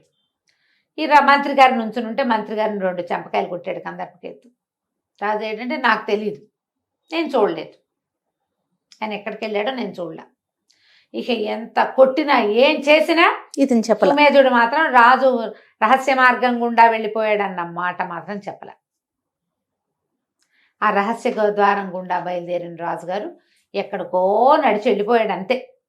వెళ్తే ఏమవుతుందో తెలీదు, వెళ్ళాలంతే, అజ్ఞాతంలో ఉండాలన్నది జరిగింది. ఈ రాక్షసుడు మన మాంత్రికుడు హారాన్ని పట్టుకుని వెళ్ళిపోయాడు. ఎప్పుడైతే హారం తప్పిందో కందర్పకేతు ఈ పని చేశాడు. అమ్మాయిని పెళ్లి చేసుకోమని ఎంత బతిమలాడినా ఆ పిల్లమ్మ ఒప్పుకోలే. అతను ఏం చేశాడు, రాజు దొరకలేదు కాబట్టి రాణిని చెరసాలలో వేసి అమ్మాయిని అక్కని చెరసాలలో వేసి మా తమ్ముడిని పెళ్లి చేసుకొని కూతురికి నచ్చజెప్పలేదు కదా, అందుకు అమ్మాయినేమో గృహ నిర్బంధం చేశాడు. బయటికి ఎక్కడికి వెళ్ళనివ్వకుండా టైట్ బందిఖానాలో ఉంచినట్టుగా ఉంచి ఓ 4-6 చిలకత్తెలతోటి ఉంచాడు. ఈ చిలకత్తెలందరినీ లోపరుచుకున్నాడు, ఒక్కదాన్ని తప్ప. ఒక్క చిలకత్తే ఈ అమ్మాయితోటి ఉంది. మిగిలిన వాళ్ళందరినీ లోపరుచుకున్నాడు డబ్బులు ఇచ్చి. వాళ్ళు ఏంటంటే ఇక్కడ అని ఈ అమ్మాయి వీడి దుర్మార్గుడు అంటే మిమ్మల్ని దుర్మార్గుడు అంటుందని వెళ్ళి చెప్పొచ్చేవాడు. అదేలే. ఇంత టైట్ దీంట్లో ఆ అమ్మాయి ఉండిపోయింది. హారం అటు వెళ్ళిపోయింది, రాజుగారు ఇటు వెళ్ళిపోయాడు. ఎలా ఈ హారం మళ్ళీ ఒరిజినల్ ప్లేస్కి చేరుతుందో. రాజకుమారి గృహ నిర్బంధంలో ఉంది, రాజుగారేమో రహస్య మార్గం గుండా వెళ్తున్నాడు. అయితే ఈ గృహ నిర్బంధంలో ఉన్న రాజకుమారిని ఎంతసేపు అతను రావటం కందర్పకేతు, పెళ్లి కొప్పుకోమని పిల్లని బలవంతం చేయటం. తల్లి లేదు, తల్లినేమో జైల్లో పెట్టేశారు. రాణిగారు జైల్లో ఉంది, పిల్ల గృహ నిర్బంధంలో ఉంది. ఎక్కడికి వెళ్ళనివ్వడు. ఇక్కడ తప్పితే ఇక్కడ అన్నారంటే అతనికి తెలిసిపోయేలాగా చెలికత్తెల్ని ఏర్పాటు చేసుకున్నాడు. ఓకే. అయితే ఏమైంది, ఈ అమ్మాయి రోజు కాస్త దుఃఖంలోనే అలాగే మొహం వేళ్లాడేసుకుని ఉంటూ ఉండేది. ఒకరోజు పొద్దుట మంచి ఉత్సాహంగా లేచి వచ్చింది. ఆ రాకుమారికి చిన్నప్పటి నుంచి ఉన్న చెలికత్త ఒకటి ఉంది, కుముదిని. ఈ కుముదిని మాత్రం మా కందర్పకేతకి లోబడలా, మిగిలిన వాళ్ళంతా లోబడిపోయారు. కానీ ఈ కుముదినికి ఆశ్చర్యం చేసినమ్మా, ఏమిటి పొద్దున్నే ఉత్సాహంగా నిద్రలేచారంటే, కుముదా నాకు ఒక కల వచ్చింది రాత్రి. ఎవరో ఎంత అందంగా ఉన్నాడో రాజకుమారుడు, అతనికి నాకు పాణిగ్రహణం అవుతున్నట్టు కల వచ్చింది నాకు. మా నాన్నే రాజ్యం మీద ఉన్నారు, సింహాసనం మీద మా నాన్నే ఉన్నారు. తండ్రి గారు సింహాసనం మీద ఉన్నట్టు, ఆయన వివాహం కుదిర్చినట్టు, ఆ రాజకుమారుడు బహుసుందరుడైన వాడు ఒకడు కనపడ్డట్టు. అబ్బా, సంతోషం, మొహం వెలిగిపోతోంది అమ్మాయికి. అంటే మంచి రోజులు ఏవో వస్తాయని అనిపిస్తోంది. తెల్లవారుజామున వచ్చిన కళలు నిజమవుతాయమ్మా. ఆ అబ్బాయి ఎట్లా ఉన్నాడంటే, ఈ అమ్మాయి ఏం చేసిందిట, నఖ చిత్రం ఒకటి గీసింది, గోటితోటి ఇట్లా చిత్రం గీసింది. ఎంత చక్కటి ముఖంగా కనపడుతోందో. దాంతో ఉత్సాహంగా ఉండి ఆ పూట నుంచి రోజు ఒక చిత్రం మొదలుపెట్టి నిదానంగా ఆ అబ్బాయి బొమ్మలు వేసుకుంటూ ఉత్సాహంగానే ఉండేది రాకుమార్తె. అతను వచ్చినప్పుడు వచ్చేవాడు, వాడు వెళ్ళిపోయాక ఈవిడ బొమ్మ వేసుకుంటూ ఉండేది. అయితే ఇది ఇలా జరుగుతూ ఉండగా మన రాజుగారు అయిన మహిపాలుడు ఏం చేశాడు, అమ్మవారి కింద నుంచి వెనకాల నుంచి తలుపు తీసుకుని రహస్య మార్గం గుండా వెళ్తే అదొక సొరంగం దాటి దాటి దాటి దాటి దాటి ఎక్కడికో వెళ్ళగా చీకట్లో ఒంటరిగా దుఃఖిస్తూ నడుస్తున్నాడు ఆయన. ఇట్లా అయిపోయింది. ఉంగరం నా వేలికే ఉండగా ఎలా తలుపు తెరుచుకుంది, ఎట్లా మణిహారం మాయమైంది. ఆ ఉంగరం లేనిదే హరిహరాదులు కూడా తీలేరు దాన్ని, అది కొండ తలుపు, ఎట్లా తీశారు అని ఆలోచిస్తూ వెళ్ళగా ఆయన స్వర్గ మార్గం అయిపోయి ఒక అడవి మార్గంలోకి ప్రవేశించాడు. ఇక అడవిలోకి వెళ్తూ ఉంటే ఒక పెద్ద శబ్దమైంది, ఏదో చాలా పెద్ద మోత. అక్కడ ఏమైందో అయితే ఈయన హడిలిపోయాడు. ఉలిక్కి పడతాం కదా, ఉలిక్కిపడి ఒక పల్లంలోకి దొర్లి పడిపోయాడు. ఆ పల్లం ఏ పక్కకి బాగా దొర్లేశాడు ఎక్కడికో. అవి ఏ పక్కకి ఈ పల్లం వెళ్ళిందో అక్కడ ఒక సెలయేరుంది. ఈయన అక్కడ పడి ఉండగా ఎప్పుడో పడ్డాడు ఆయన. ఓ రాజకుమారుడు అతనితో పాటు ఒక స్నేహితుడు కలిసి అక్కడికి వచ్చారు. వాళ్ళు గుర్రాలు వేసుకుని అడవిలో తిరగడానికి వచ్చి, ఈ దూరంగా ఎవరో మనిషి పడిపోయినట్టు కనపడుతుంటే ఎవరో పడిపోయారని గుర్రాలని సెలయేట్లోకి వదిలిపెట్టి ఈయన దగ్గరకు వచ్చారు. వచ్చి చూస్తే ఏముంది, ఒక పెద్ద భారీ మనిషి, పెద్దవాడు, ఒక 50 ఏళ్ళు ఉంటాయి ఆయనకి. ఈ బట్టలేమో రాజోచితమైన బట్టలు, చక్కగా నగలు గీగలు కనపడుతున్నాయి, చేతికి రాజముద్రిక కనపడుతోంది. అయ్యో ఎవరో రాజుగారు ఇట్లా పడిపోయాడు, ఎలా వచ్చాడు ఇక్కడికి అని వీళ్ళు ఏం చేశారు, మొహం మీద నీళ్లు జల్లి అది ఒక తామరాకుతోటి నీళ్లు పట్టుకొచ్చి ఆయనకి మంచినీళ్ళు పట్టించి లేవదీశారు. ఎవరు మీరు ఏమిటి అంటే, ఈయన చాలా దుఃఖంగా, నేను మణిమేఖల రాజున్నాయన, మా రాజ్యంలో చాలా ఒక ఆపత్తు జరిగింది, ఏం చేయాలో తెలియక నేను రహస్య మార్గం గుండా అజ్ఞాతంలో ఉండటానికి బయటకు వచ్చేసాను, నాకు బోధ కూడా అలాగే ఉంది అని మీరెవరు నాయన అన్నాడు. ఈ వచ్చిన వాళ్ళిద్దరెవరు, కోసల దేశపు యువరాజు విజయవర్ధనుడు, మంత్రి అనంగవర్మ గారి కొడుకు ఆనందుడు. వీళ్ళు అడవిలో తిరగడానికి వచ్చి గుర్రాలు రోజుతున్నాయని నీళ్ళ కోసం వెతుకుతూ ఈ పక్కకు వచ్చారు. వచ్చేసరికల్లా అతను చెప్పాడు, నేను విజయవర్ధనుండి కోసల దేశపు యువరాజుని, మీరు భయపడకండి, మీకు మాకు పూర్వపరిచయం ఉంది, మణిమేఖల రాజ్యానికి కోసల రాజ్యానికి పూర్వపరిచయం ఉంది, మిమ్మల్ని ఇంత మోసం చేసినటువంటి మీ కందర్పకేతు నుంచి మీ రాజ్యాన్ని మీకు అప్పచెప్తాను నేను, ఈ తప్పిపోయిన మణిహారాన్ని కూడా మీ రాజ్యానికి చేర్చే పూచి నాది, కాబోయే కోసల మహారాజుగా నేను మీకు మాటిస్తున్నాను, నేను శపథం చేస్తున్నాను, అమ్మవారి మెడలో ఉండవలసిన హారాన్ని మళ్ళీ స్వస్థానానికి నేను చేరుస్తాను. మీరు ఎలాగో అజ్ఞాతంలో ఉండాలంటున్నారు కాబట్టి మీరు మాతో రండి, కోసల రాజ్యానికి వద్దురు కానీ అని చెప్పాడు. ఈయనకు అర్థం కాల మహిపాలుడికి. ఎక్కడి మణిమేఖల, ఎక్కడ కోసల రాజ్యం, వీళ్ళతో ఎప్పుడూ స్నేహం లేదే మనకి. ఇవి రెండు వేరు దిక్కుల్లో ఉన్నాయి. ఆ రహస్య ద్వారం ఇక్కడ ఓపెన్ అయింది. ఆయన స్వర్గంలోంచి నడిచొచ్చాడు. ఎక్కడో ఇది ఏ దిక్కుకు వచ్చానో కూడా ఆయనకు తెలీదు. తర్వాత అందులోంచి బయటకు వచ్చాక కాలు పట్టిన దిక్కుకి నడుచుకుంటూ వచ్చేసాడు. ఎలా వీళ్ళకి మనకి స్నేహం కుదిరిందో ఆయనకు తెలియలే. సరేనని వాళ్ళతో పాటు బయలుదేరాడు. వాళ్ళు ఏదో చిన్న సైన్యంతో వచ్చారు. ఒక గుర్రం ఎక్కించారు ఈయనకి. ఈయన కూడా గుర్రం ఎక్కించి తీసుకెళ్లారు. కోసల రాజ్య ఆస్థానంలో అంతఃపురంలో రాజు, రాణి, మంత్రి ఉన్నారు. కోసల దేశానికి రాజు రాజ్యవర్ధనుడు ఆయన పేరు. ఆవిడ పేరు అంబికాదేవి మహారాణి పేరు. వాళ్ళ మంత్రి అనంగవర్మ. ఆ అనంగవర్మ గారి కొడుకే ఈ విజయవర్ధనుడితో పాటు వేటకొచ్చిన వాడనమాట. వీళ్ళు ముగ్గురు కూర్చుని ఉండగానే విజయవర్ధనుడు యువరాజు ఈయన్ని మహిపాల మహారాజుని తీసుకుపోయాడు లోపలికి. తీసుకెళ్ళాక ఆయన చెప్పాడు, ఈయన ఫలానా వారు, ఈయన ఎవరు ఏమిటి అని అడిగితే ఇది ఇలా ఫలానా రాజు అనేసరికి ఆయన సంతోషించాడు రాజ్యవర్ధనుడు. ఆహాహా, ఎంతకాలానికి మీ దర్శనమైంది, మనకు ఎన్నో తరాల నుంచి మన పరిచయం అలా కొనసాగుతోంది, మాకు చాలా సంతోషంగా ఉంది అని చెప్పి ఆయన కూర్చోబెట్టి యథోచితంగా ఆయనకి సత్కరించి మంచినీళ్ళు ఇచ్చి కాస్త భోజనం తెప్పించి ఏ పరిస్థితి వల్ల ఈయన బయటకు ఇట్లా రావాల్సి వచ్చిందో వివరంగా అంతా తెలుసుకున్నారు. తెలుసుకున్నాక పూర్వం జరిగిన ఒక కథ చెప్తున్నారనమాట. ఈ రాజవర్ధనుడి గారి ముత్తాత పేరు యశోవర్ధనుడు. ఆయన ఒకసారి అడవికి వేటకెళ్ళాడు. వేటకేముంది, ఈ వేటల్లో దారులు తప్పిపోవటం సహజం. అవును, ఎక్కడికో వెళ్ళిపోతారు ఓ జంతువు వెనకాల పడి.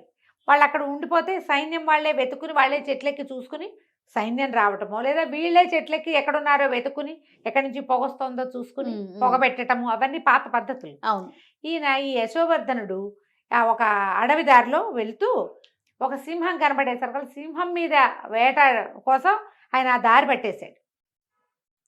ఈ దారి పట్టి వెళ్ళేసరికి ఏమైంది, ఆయనకి వీళ్ళనేమో సైన్యం నుంచి విడిపడిపోయాడు, ఎక్కడికో వెళ్ళాడు.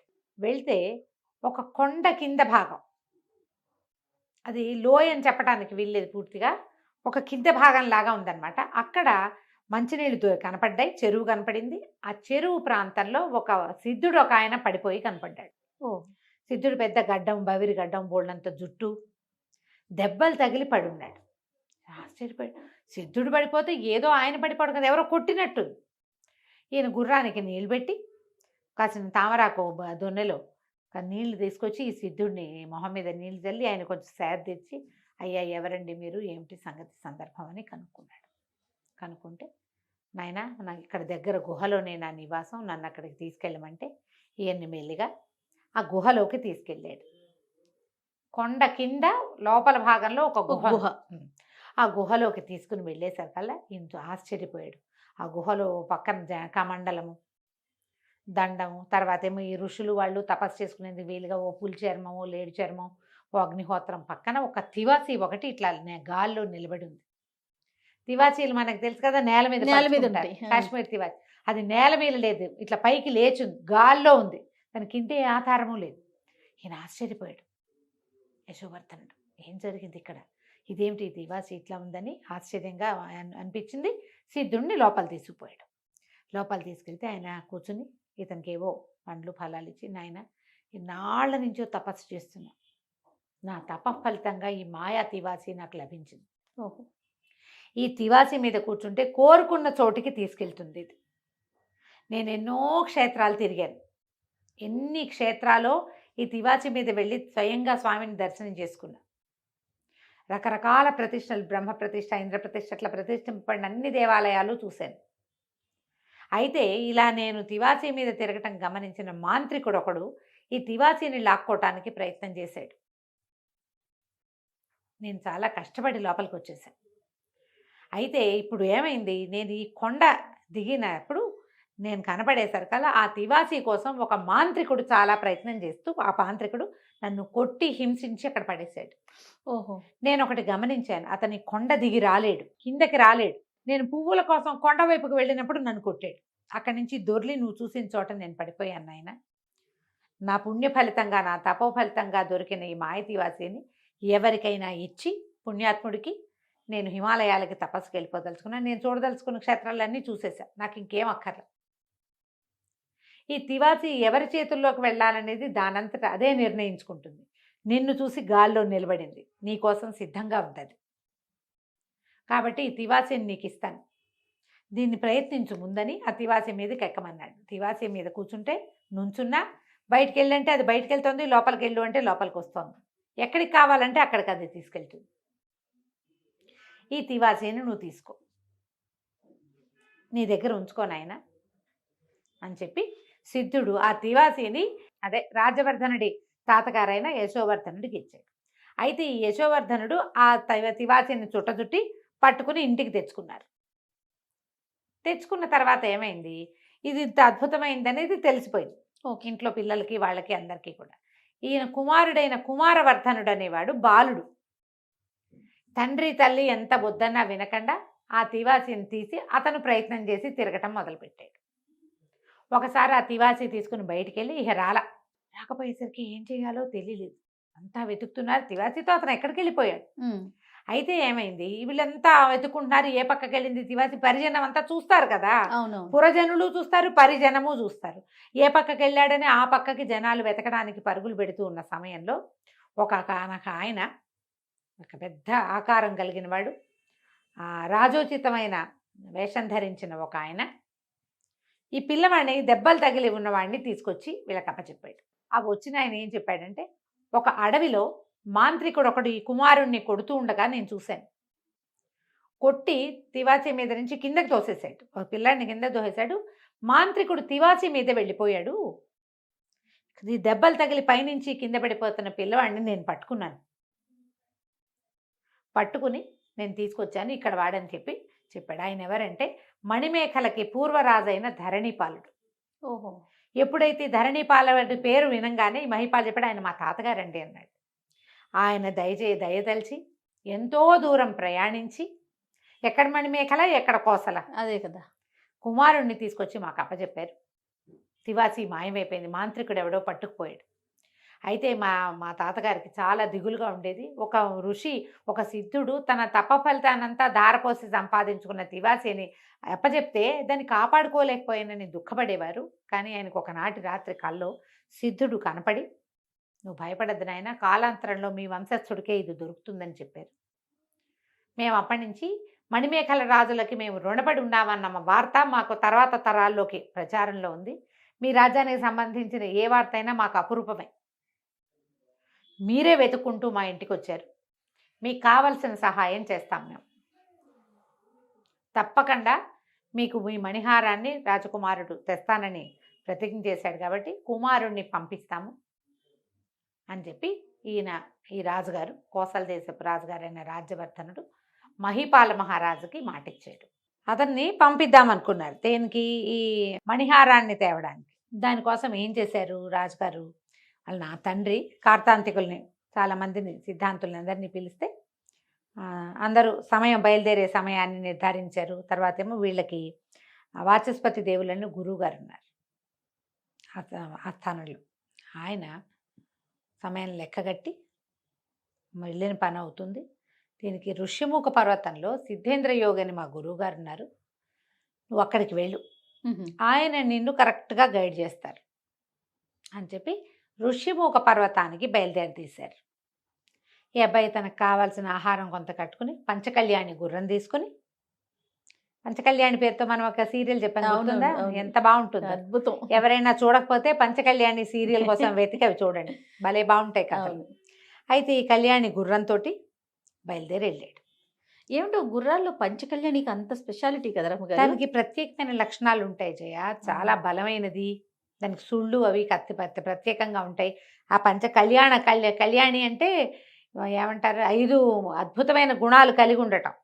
అవేమిటో నాకు ఇప్పుడు గుర్తులేదు, ఎప్పుడో చదివే చాలా ఏళ్ల క్రితం. ఈసారి ఎప్పుడైనా చెప్దాం తప్పకుండా. దానికి మొహం మీద మచ్చలు, కాళ్ళ మీద మచ్చలు ఉండటము, తోక వేరే రంగులో ఉండటం, అలాంటి లెక్కలు ఏవో ఉంటాయి. బలశాలి, దాని పుటక అవన్నీ ఉంటాయి, అంత స్పెషల్. అందుకని పంచకళ్యాణి అంటారు. ఈ పంచకళ్యాణి ఎక్కి బయలుదేరి వెళ్ళాడు.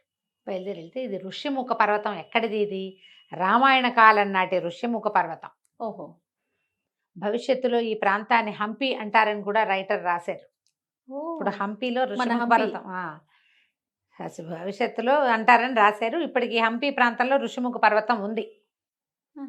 ఇప్పుడు ఉంది. అక్కడ ఉండే సరస్సు పేరు పంప. అక్కడికి వెళ్ళాడు అనమాట. ఈ ఋషిముఖ పర్వతం రామాయణ కాలం నాటిదని చెప్పామా.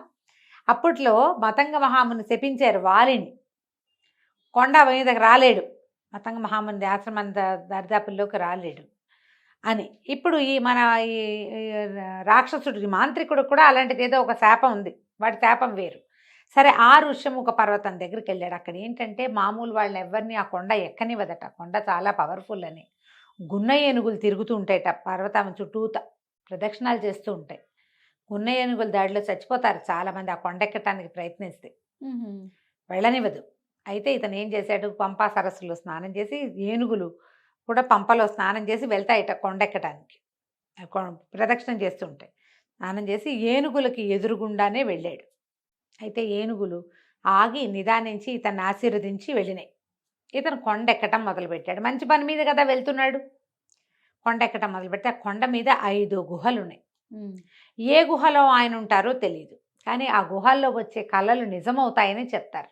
ఓకే. వీళ్ళకి వాచస్పతి దేవులు ఉన్నారుగా, ఆయన చెప్పారు కొండలో ఎక్కడ ఏదైనా గుహలో నిద్రిస్తే గుహలో వచ్చిన కళ నిజమవుతుంది అని. సరే అబ్బాయి ఒక గుహలోకి వెళ్ళాడు. ఎంత వెళ్ళినా ఏం కనపడలా, ఎవ్వరు లేరు అక్కడ. సరే, అప్పటికే చీకటి పడిపోయింది. ఏదో తెచ్చుకున్న ఆహారం కొంచెం నోట్లో వేసుకుని పడుకుని నిద్రపోయాడు. నిద్రపోతే తెల్లవారుతూనే అతనికి ఒక కళ వచ్చింది. ఒక పరమ సౌందర్యవతి అయిన రాకుమారితో తన వివాహం జరగబోతున్నట్టు. ఎంత బాగుందో అమ్మాయి. అతని మనసు ఆ కళ్ళలోనే ఉండిపోయింది.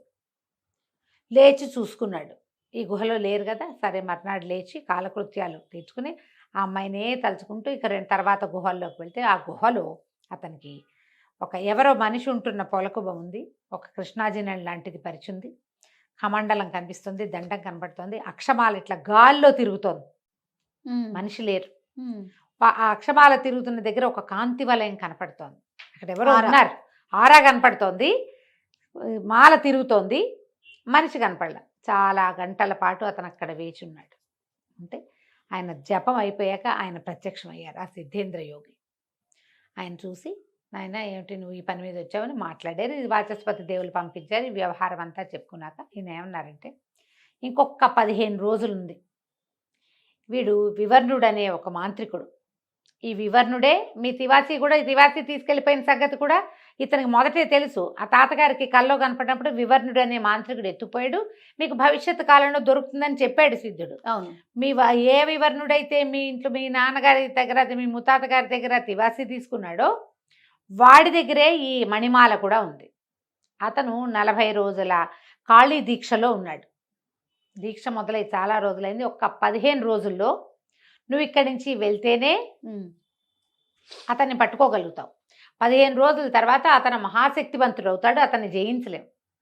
ఇక్కడి నుంచి మణిద్వీపానికి వెళ్ళడం చాలా కష్టం. 15 రోజులు చిన్న సమయం, అది కుదరదు. రాకుమారుడు నమస్కారం చేశాడు. మీరు మీ దయ ఉంటే ఎంత పనైనా చేస్తా, ఎక్కడా క్షణం కాలు నిలవకుండా వెళ్తాను, మీరు ఆశీర్వదించి పంపించండి నన్ను అంటే ఆయన మెచ్చుకున్నాడు. అలాగే నా ఆశీర్వాదంతో భువనేశ్వరి దయతోటి, పరమేశ్వరి ఉంది ఆవిడ, మరి అమ్మవారి అనుగ్రహం వల్లే ఇది జరుగుతుంది. ఇది అలా అయ్యింది, దొంగతనం జరిగింది, దాన్ని సరిచేయడానికి వ్యక్తిని కూడా అమ్మే పంపిస్తున్నాడు మరి అని చెప్పి ఆయన ఏం చేశారంటే ఒక తెల్లటి మాల, ఒకటి అక్షమాల లాంటిది తన మెడలో వేశారు. ఏదైనా ప్రమాదం వచ్చినప్పుడు ఇది నల్లబడుతుంది, చూసుకో, పరమేశ్వరిని ధ్యానిస్తూ ప్రయాణం చేయి అని చెప్పారు. సరే, అక్కడి నుంచి గుహలోంచి దిగాడు, కిందకు వచ్చేసాడు ఋషిముఖ పర్వతం నుంచి. అక్కడి నుంచి దక్షిణ దిశగా బయలుదేరాడు. ఆయన దక్షిణ దిశగా వెళ్ళమన్నారు. ఇక ప్రయాణం వెళ్ళగా వెళ్ళగా ఏమైందట, ఒక కుందేళ్ల గుంపు ఎదురొచ్చింది ఇతనికి. అది కష్టం మీద ఆగాడు, చాలా కష్టం మీద. ఒక కుందేలు పిల్ల దీని కింద పడబోయింది. ఇతను ఏం చేశాడంటే ఆపి దాన్ని రక్షించాడు. గుర్రం ఆపి దాన్ని రక్షించి దాన్ని బాగా దువ్వి దాన్ని బెదురు పోగొట్టి వదిలిపెట్టేశాడు. వదిలిపెట్టి ఇతను ముందుకు వెళ్ళేసరికి ఒక చోట విశ్రాంతి కోసం ఆగాడు. ఎంత బాగుందో వాతావరణం, అంత పచ్చగా అసలు మా చెట్లు, పళ్ళు, కాయలు, తీగలు, చుట్టూతా పక్కపక్కలుగా పర్వతాలు, మహాద్భుతంగా ఉంది, రమణీయంగా ఉంది. ఇక్కడ పడుకుందామని అటు పడుకున్నాడు. పడుకుని తనకి మెలకు వచ్చింది, ఏదో శబ్దాలకి మెలకు వచ్చేసరికల్లా ఒక మహాసర్పం ఒకటి తన మొహం మీద ఉంది. దగ్గరకు వచ్చి కొంతసేపటి క్రితం తను రక్షించిన కుందేలు దాని మీద దూకుతూ కనపడింది అతనికి. ఆ సర్పం మీదకి ఆ సర్పం కాస్త కుందేలుని కాటేసింది. ఇతను హడిలిపోయాడు, కానీ అతనికి అర్థమైంది ఏం జరిగింది. ఆ సర్పం తన మీద దాడి చేయబోయింది. ఆ పక్కన బొరియల్లో ఉన్న ఆ కుందేలు పిల్ల, ఇంతకుముందు తను రక్షించిన పిల్ల, తనని రక్షించడానికి పాము మీదకి దూకింది. ఈ తెల్లగా బొమ్మల ఎలా ఉంటుంది, ఊలుబంతల్లే కుందేలు క్షణాల్లో బుర్ర వెళ్లాడేసేసింది. అది నీలంగా మారిపోవటం కనపడింది. ఈ కాటు అందుకున్న పాము సర్రుమని వెనక్కి తిరిగేసరికల్లా ఇతను ఒక్కొదుటను లేచి కూర్చున్నాడు. పట్టేసాడు పాముని వెనక నుంచి. పట్టేసుకుని గట్టి గట్టిగా కేకలేసాడు దాన్ని. సర్పరాజా, నా కుందేల్ని బతికించు, నువ్వు నేను బతికించాక అప్పుడు నీ దారి నువ్వు పో, లేదా నిన్ను 2 తుండాలుగా నరికేస్తాను నేను అనేసరికల్లా సర్పం ఏం చేసింది, ఆ కుందేలు మీద ఎక్కడైతే కాటు అందుకుందో అక్కడ మళ్ళీ తన కూరల్ని పెట్టి విషం లాగేసుకుంది వెనక్కి. లాగేసుకునేసరికల్లా కుందేలు కాస్త లేచి కూర్చుంది. బ్లూ కలర్ అంతా పోయింది. తన కుందేలు ఇట్లా దగ్గరికి తీసుకుని సర్పాన్ని వదిలిపెడితే సర్పం ఒక అద్భుతమైన దైవాకారంలోకి మారిపోయింది, ఒక నాగదేవత. అతను చెప్పాడు, పూర్వం నేను ఒక గంధర్వుడిని, ఒక నాగదేవత అనకూడదు, గంధర్వుడు అనాలి. ఓ గంధర్వుడిని ఒక తపస్సు చేసుకుంటున్న మహాముని మీద ఒక పాముని పడేశాను, చచ్చిన పాముని. దాంతో ఆయన కోపించి సర్పంగా మారిపోమన్నాడు. నేను అలాగే సర్పంగా ఉండిపోయిన, శాప విమోచనం చూపించమని అడిగితే, ఎవడైనా మానవుడు కేవలం మానవత్వంతో తన ప్రాణాన్ని లెక్క చేయని వాడు ఎదురైనప్పుడు నువ్వు మామూలు వాడివి అవుతావని చెప్పాడు. నువ్వు కుందేలు కోసం ఒక పెద్ద సర్పాన్ని పట్టుకున్నావు, చంపడానికి సిద్ధమయ్యావు. నీ దర్శనం వల్ల నేను మామూలు వాడిని అయ్యాను అని చెప్పి ఎంతో సంతోషించాడు. సంతోషించి దానికి ఏమన్నాడంటే, నువ్వు ఇప్పుడు ఎక్కడికి వెళ్తున్నావు, ఏంటి వివరాలన్నీ కనుక్కున్నాడు. నువ్వు మణిద్వీపం వెళ్ళబోతున్నావు కదా, 2వ జాము దాకా ఇక్కడే ఉండు, నీకు ఆకలి దప్పులు లేకుండా చేస్తాను నేను అని చెప్పాడు. 2వ జాము దాకా ఉండాలి, రాత్రి దాకా. సరే, ఈ లోపల ఏమైంది, కుందేలు ఇతను వదిలిపెట్టలే, ఇతని దగ్గరే ఉంది. అయ్యో ఒక 2-3 దుంపలు అక్కడ ఇక్కడ ఏవో దుంపలు కనపడితే దుంపలు తీసి కుందేలుకు పెట్టాడు. కుందేలు, యువరాజా మీరు కూడా పళ్ళు తినండి అన్నట్టుగా ఏదో మాట్లాడుతోంది. పరిగెత్తుకుంటే ఎక్కడికో వెళ్ళింది. వెళ్ళి 2 పళ్ళు పట్టుకొచ్చి ఇచ్చింది కుందేలు. ఆ 2 పళ్ళు తిన్నాడు. తిన్నాక ఆ కుందేలు ఏం మాట్లాడినా ఇతనికి అర్థం అవటం మొదలుపెట్టింది.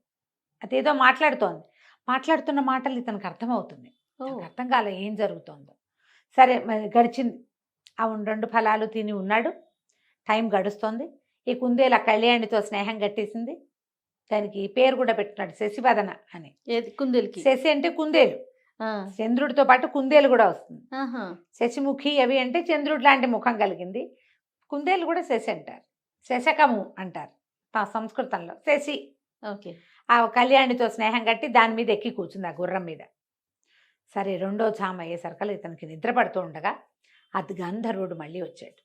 నాతో రండి యువరాజా అని చెప్పి ఈ కుందేలు గుర్రము నిద్రపోతుండగా ఇతను అతనితో కలిసి నడిచి వెళ్ళాడు.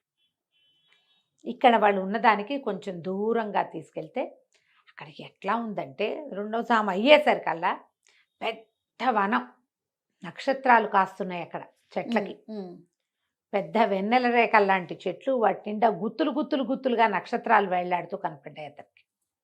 ఈ గంధర్వుడు లోపలికి తీసుకెళ్ళి ఆ బాగా లోపలికి వెళ్ళిన తర్వాత అన్ని నక్షత్రాలే, అన్ని పళ్ళు, పువ్వులు, కాయలు అన్ని నక్షత్రాలే. లోపలికి వెళ్ళి ఒక చెట్టు దగ్గరికి వెళ్ళి నమస్కారం చేసి యువరాజుకి ఏదైనా తినడానికి ఇవ్వమని అభ్యర్థిస్తే ఆ చెట్టు తనే కొమ్మలు ఇలా వంచింది వెళ్ళి చేయి దాకా. ఓ పండు ఒక నక్షత్రాన్ని కోసుకున్నాడు. పండే నక్షత్రం షేప్లో ఉంది, ఇది ఆరగించండి అని చెప్పాడు. ఆ పండు తినేసరికి నీరసం లేదు, బద్ధకం లేదు, ప్రయాణపు అలసట లేదు, ఆకలి దాహం అసలు లేవు. అప్పుడు ఈ గంధర్వుడు చెప్పాడు ఏంటంటే, ఇది నక్షత్రవనం, కేవలము గంధర్వులకి, కిన్నర్లు, కింపురుషులకి మాత్రమే కనపడుతుంది. ఇది రాత్రి 2వ జామునే ఇక్కడ కనిపిస్తుంది. ఇక్కడేమన్నా ఎవరికి కనపడదు, ఎవరికి అడ్డం రాదు. నువ్వు కారణ జన్ముడివి కాబట్టి నీ వల్ల ఒక గంధర్వుడికి శాప విమోచనం అయింది, అందువల్లే నీకు కనపడింది. దీనివల్ల మీ ప్రయాణం అంతా మీకు ఆకలేదు, ప్రయాణం అయిపోయాక మామూలు అయిపోతుంది అని చెప్పాడు. గంధర్వుడికి నమస్కారం చేసుకుని ఇతను బయలుదేరి వెళ్ళిపోయాడు. సరే, అక్కడి నుంచి వెనక్కి వచ్చేసాడు. గంధర్వుడు వెళ్ళిపోయాడు. చూస్తే ఆ శశి ఇంకా గుర్రం మీదే ఉంది. శశివదన హాయిగా పెద్ద నిద్రపోతాను. ఇతను కూడా ఓ పక్కన నడుము వాల్చి పడుకున్నాడు. తెల్లవారాక దానికి గుర్రానికి కాస్త తిరగడానికి అటు ఇటు తిప్పాడు, మంచినీళ్ళు తగ్గించాడు. శశికి ఏవో 2 దుంపలు చూసి పెట్టాడు. అది కూడా దుంపలు అదే పీకుని తినేస్తుంది, లేదా వీళ్ళు పీకి ఇచ్చినా కూర్చుని తింటుంది. బయలుదేరి వెళ్తుంటే వీళ్ళకి పెద్ద పెద్ద కేకలు వినపడ్డాయి. ఒక అమ్మాయి ఎవరో కేకలు పెడుతుంది, రక్షించండి రక్షించండి, నన్ను వదలండి అంటోంది. ఏమిటా అని గుర్రా అన్నట్టు పరిగెత్తిచ్చాడు. ఆ శశి ఇతను వదిలిపెట్టలే, ఇతనితో పాటే ఉంది ఆ కుందేలు. పరిగెత్తుకుంటూ వెళ్ళేసరికల్లా ఏమైంది, ఒక అమ్మాయి మునికన్యలాగా ఉంది. ఎవరో 2-3 ఈ అడవుల్లో తిరిగే దుండగప్పు వాళ్ళు ఎవరో ఆ పిల్ల వెంట పడ్డారు. ఇతను ఏం చేశాడు, వాళ్ళని చితకొట్టేశాడు. పారిపోయారు వాళ్ళు. పారిపోతే ఇతను అడిగాడనమాట, అమ్మాయి ఎవరు సోదరి, నువ్వు మునికన్యలాగా ఉన్నావు, ఈ ప్రాంతానికి ఎందుకు వచ్చావు, ఇట్లా దుండగులు తిరిగే ప్రాంతానికంటే ఆ అమ్మాయి ఏం చెప్పిందంటే, ఇక్కడి నుంచి దగ్గరే కుశాలపురం అని మా ఊరు, అక్కడికి తూర్పు దిక్కున, ఆ కుశాలపురంలో తూర్పు దిక్కున మా తండ్రి గారికి ఒక ఆశ్రమం ఉంది, ఒక పర్ణశాల కట్టుకుని. మా తండ్రి పేరు ఉపమహర్షి, ఆయన వేదాధ్యయనం చేయిస్తారు, వేద పాఠశాల ఉంది. పువ్వులు కోయటం కోసం నేను ఇటువైపుకి వచ్చాను, మా వైపు పువ్వులు తక్కువగా ఉన్నాయని వీళ్ళెవరో నా వెంట పడ్డారు, తమరెవరు రాకుమారా అని అడిగింది. అప్పుడు ఈ అబ్బాయి ఇతని విషయం అంతా చెప్పి మణిద్వీపం వెళ్తున్నాను అన్నాడు. అనగానే అమ్మాయి ఏం చెప్పిందంటే, మణిద్వీపం సంగతులు మా నాన్నగారికి ఎంతో బాగా తెలుసు, మీరు తొందరగా వెళ్ళిపోయే దారి ఆయన చెప్తారు, మీరు నాతో రండని ఆ అమ్మాయిని కుందేలు పిల్లని ఎత్తుకుని, కుందేలు పిల్లతో కబులు చెప్పింది. దాన్ని ఎత్తుకుని అతను గుర్రం మీద తనను అనుసరిస్తుండగా ఆ ఉపమహర్షి ఆశ్రమానికి తీసుకెళ్ళింది. అక్కడికి వెళ్ళాక ఆయన చక్కగా కుశల ప్రశ్నలన్నీ కనుక్కొని, నాయన ఇది మణిద్వీపం చాలా దూరం, దీనికి 2 దారులు ఉన్నాయి, సులువు చాలా ప్రయాణము, అయినదేమో ఒక పెద్ద దారి ఈజీగా నిలబడుతుంది, కష్టము దగ్గర దారి ఇంకొకటి ఉంది, ఏది కావాలి? 2 దారులు చెప్తా నీకు. ఆ దారిలో మామూలుగా రోడ్డు పట్టుకుంటే ఆ పోతూ ఉంటుంది, ఓఆర్ఆర్ వెళ్తుంది, వెళ్ళిపోవచ్చు. కానీ ఇప్పట్లో చేరవు, కానీ నీకు సమయం తక్కువ ఉంది. 15 రోజులే చెప్పారు కదా, అప్పటికి 3 రోజులు 4 రోజులు గడిచిపోయినాయి, ఇంకా 12 రోజులు ఈ ప్రయాణం అంతా చేయాలి. ఇది కూడా నీకు ప్రయాణం పడుతుంది, కానీ ఆ లోపల నువ్వు చేరిపోతావు అని చెప్పి ఆయన ఏం చెప్పాడు, ఇక్కడికి ఏ దిక్కున ఒకవైపు పగడపు కొండలు ఉన్నాయి, నున్నగా చేయేస్తే జారిపోతాయి. ఆ పగడపు కొండలు ఎక్కడం కష్టం. కొండలు దాటాక ఒక రాక్షస కోట వస్తుంది, అది దాటాక మణిద్వీపం వస్తుంది. ఓహో, అంటే నేను కొండలు ఎలాగోలా ఎక్కుతానండి, మరి మా గుర్రాన్ని శశిముఖిని ఏం చేయను నేను అంటే, ఈయన ఏమన్నాడు, గుర్రం గురించి బాధపడద్దు, శశివదన గురించి నువ్వు బాధపడద్దు, వాళ్ళిద్దరిని ఇక్కడ ఉంచు ఆశ్రమంలో. ఓకే, గుర్రం గడ్డి మేస్తూ తిరుగుతుంది, శశి ఏదో పిల్లలతో పాటు ఆడుకుంటూ ఇక్కడే తిరుగుతుంది, ఆహారం మేము చూస్తాం, నువ్వు వెళ్ళిరా, వెళ్ళి వచ్చాక వీళ్ళని తీసుకెళ్దువు కానీ అని చెప్పేసరికి వాళ్ళు ఒప్పుకున్నాడు. ఒప్పుకొని ఆయన చెప్పిన దిక్కుగా ప్రయాణం మొదలుపెట్టాడు. ఒక సొరంగం ఉంటుంది, రాజకోట ఉంటుంది, రాక్షస కోట ఉంది, ఇవన్నీ దాటాలి. సరే, అక్కడి నుంచి నైరుతి దిగ్భాగం వైపుకి నడుచుకుంటూ వెళ్ళాడు ఇతను. గుర్రం లేదు, గుర్రాన్ని ఇక్కడ వదిలిపెట్టేశాడుగా, ఇక నడకే వెళ్తే పెద్ద పెద్ద కొండలు. అయితే ఏమైంది, ఇతను చూసుకున్నాడు, తన మెడలో ఉన్న తెల్లటి గొలుసు ఇచ్చారు కదా ఋషి సిద్ధేంద్ర, ఆయన యోగి, అది నల్లబడ్డ మొదలుపెట్టింది. ఏదో ప్రమాదం వస్తుంది అనుకున్నాడు. ఆ ప్రాంతంలో గండభైరుండాలు తిరుగుతాయి, ఈ వీడి వివర్ణుడు తాలూకు గండభైరుండం, అది మానవ మాత్రలు కనపడితే కొట్టేస్తుంది, అది ఎడాపెడా. సొమ్మసిల్లిపోయాడు, దెబ్బలకి పడిపోయాడు, కొట్టేసింది అది, పడిపోయాడు. పడిపోయి ఎప్పటికో స్పృహ వచ్చింది, మెల్లిగా లేచి చూసుకున్నాడు, పైన చూస్తే ఏం లేదు, కొట్టెళ్ళిపోయింది, దాని పని అయిపోయింది. ఇప్పుడు ఇతను వెతకటం మొదలుపెట్టాడు. ఈ కొండ ఎక్కాలంటే ఎక్కడ నున్నగా ఉన్నాయి, జారిపోయి కొండలు. వెతికి వెతికి ఒక తాడు సాధించాడు, తాడు ఒకటి దొరికింది.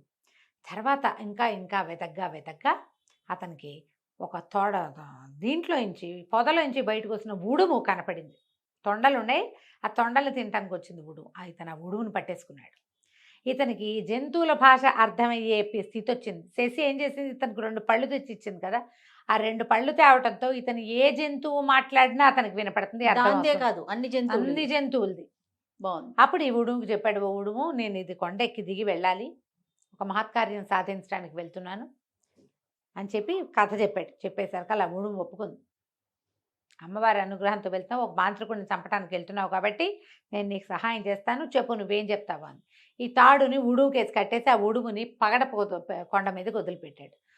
మనం చేతులు పెడితే జారిపోతాం, ఉడుము కాళ్ళు అలాంటివి కాదు, పట్టు కదా. ఉడుము పట్టు అంటారు కదా, అది అలాగా కొండ ఎక్కేసింది.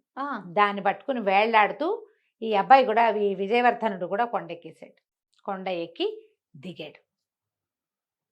దిగితే అంతా వెతుకుతున్నాడు, ఏమీ సొరంగము మార్గము ఏమీ కనిపించట్లే. అమ్మవారిని ధ్యానిస్తూ వెతుకుతున్నాడు, ఎక్కడైనా సొరంగం దొరుకుతుందని. అయితే ఇదంతా అడవిగా ఉంది, మధ్యలో ఒక రాతి తిన్నె కనపడింది. ఆ తిన్నె మీద పెద్ద శివలింగం ఉంది, చుట్టూతా పువ్వులు ఎవరో పూజిస్తున్నట్టు. ఇతను చూస్తుండగానే ఒక సర్పం జర జర పాకుతూ వచ్చింది, వచ్చి పువ్వులు పట్టుకొచ్చి పెడుతోంది. తను ఆశ్చర్యపోయాడు, వెళ్ళి సర్పరాజుకు నమస్కారం చేశాడు. దండం పెట్టేసరికి ఆ సర్పం ఎవరు ఏమిటి అని అడిగింది, దివ్య సర్పం ఏదో. అప్పుడు ఇతను చెప్పాడు, నేను ఈ మణిద్వీపం వెళ్ళాలనుకున్నాను, వివర్ణుడు అనే మాంత్రికుడిని చూడడానికి వెళ్తున్నాను, అతను మా వీటిలో పట్టుకొచ్చేసాడని చెప్పేసరికల్లా వివర్ణుడు కడు దుర్మార్గుడు, నన్ను కూడా పట్టి బంధించడానికి చాలా ప్రయత్నం చేశాడు. నేను అతన్ని తప్పించుకుని ఇటు వచ్చేసాను, నేను రోజు శివ పూజ చేసుకుంటానని తన శిరస్సు మీద ఉన్న మణి అతని చేతిలో పెట్టింది. సొరంగ మార్గం నేను చూపిస్తాను, దారిలో రాక్షస కోట వస్తుంది, జాగ్రత్తగా దాటాలి, మొత్తం మణిద్వీపం అంతా భూతాలమయం, అంతా మంత్రకట్టులోనే ఉంటుంది, జాగ్రత్తగా ఉండు. ఈ మణి వల్ల నీకు సర్పాలు అవి నిన్నేమీ చేయలేవు, ఏ క్రిమికీటకాలు విషకీటకాలు ఏవి నిన్నేమీ చేయలేవు. ఈ మణిని తీసుకో, వివర్ణుడి మరణమే కావాలి నాకు కూడా, వివర్ణుడి వల్ల నేను మణిద్వీపంలోకి వెళ్ళలేక ఇక్కడ ఉండాల్సి వస్తుంది అని చెప్పి ఆశీర్వదించి ఆ మణి చేతిలో పెట్టింది. అక్కడి నుంచి పాక్కుంటూ వెళ్ళి ఆ చెట్ల మధ్యలో నుంచి ఒక బిల మార్గాన్ని చూపించింది, ఒక రాయి అడ్డం పెట్టింది దానికి. ఇతను రాయిని పక్కకు తొలగించి ఆ సర్పానికి నమస్కారం చేసి అందులోకి వెళ్ళాడు. దాని నిండా పాములు, తేళ్లు, అండ్రగబ్బలు మూసేసున్న వాటిల్లోకి బాగా చేరతాయి. ఎప్పుడైతే లోపలికి చీకటి లోపల ఇతను ఈ మణిని ఇట్లా గుప్పెడ విప్పేసరికి మణిలోంచి ఎంత కాంతి వచ్చిందో, చీకటిలో కాంతిగా కనపడుతుంది అది. కీటకాలన్నీ పక్కకి వెళ్ళిపోతున్నాయి దాన్ని చూసి. అతను అది దాటుకుంటూ వెళ్ళాడు. ఈ సొరంగంలో నుంచి ముందుకెళ్తే రాక్షసుడి కోట వస్తుంది, వాడు ఒక ఒంటి కొమ్ము రాక్షసుడు. రాక్షసుడితో జాగ్రత్తగా ఉండాలి. సొరంగంలో నుంచి బయటకు వచ్చేసాడు, వెలుగు కనపడుతుంది, పెద్ద కోట. గోడ ఎంత నడిచినా ఆ గోడకు అంతం కనపడాల, అంత పెద్ద కోట.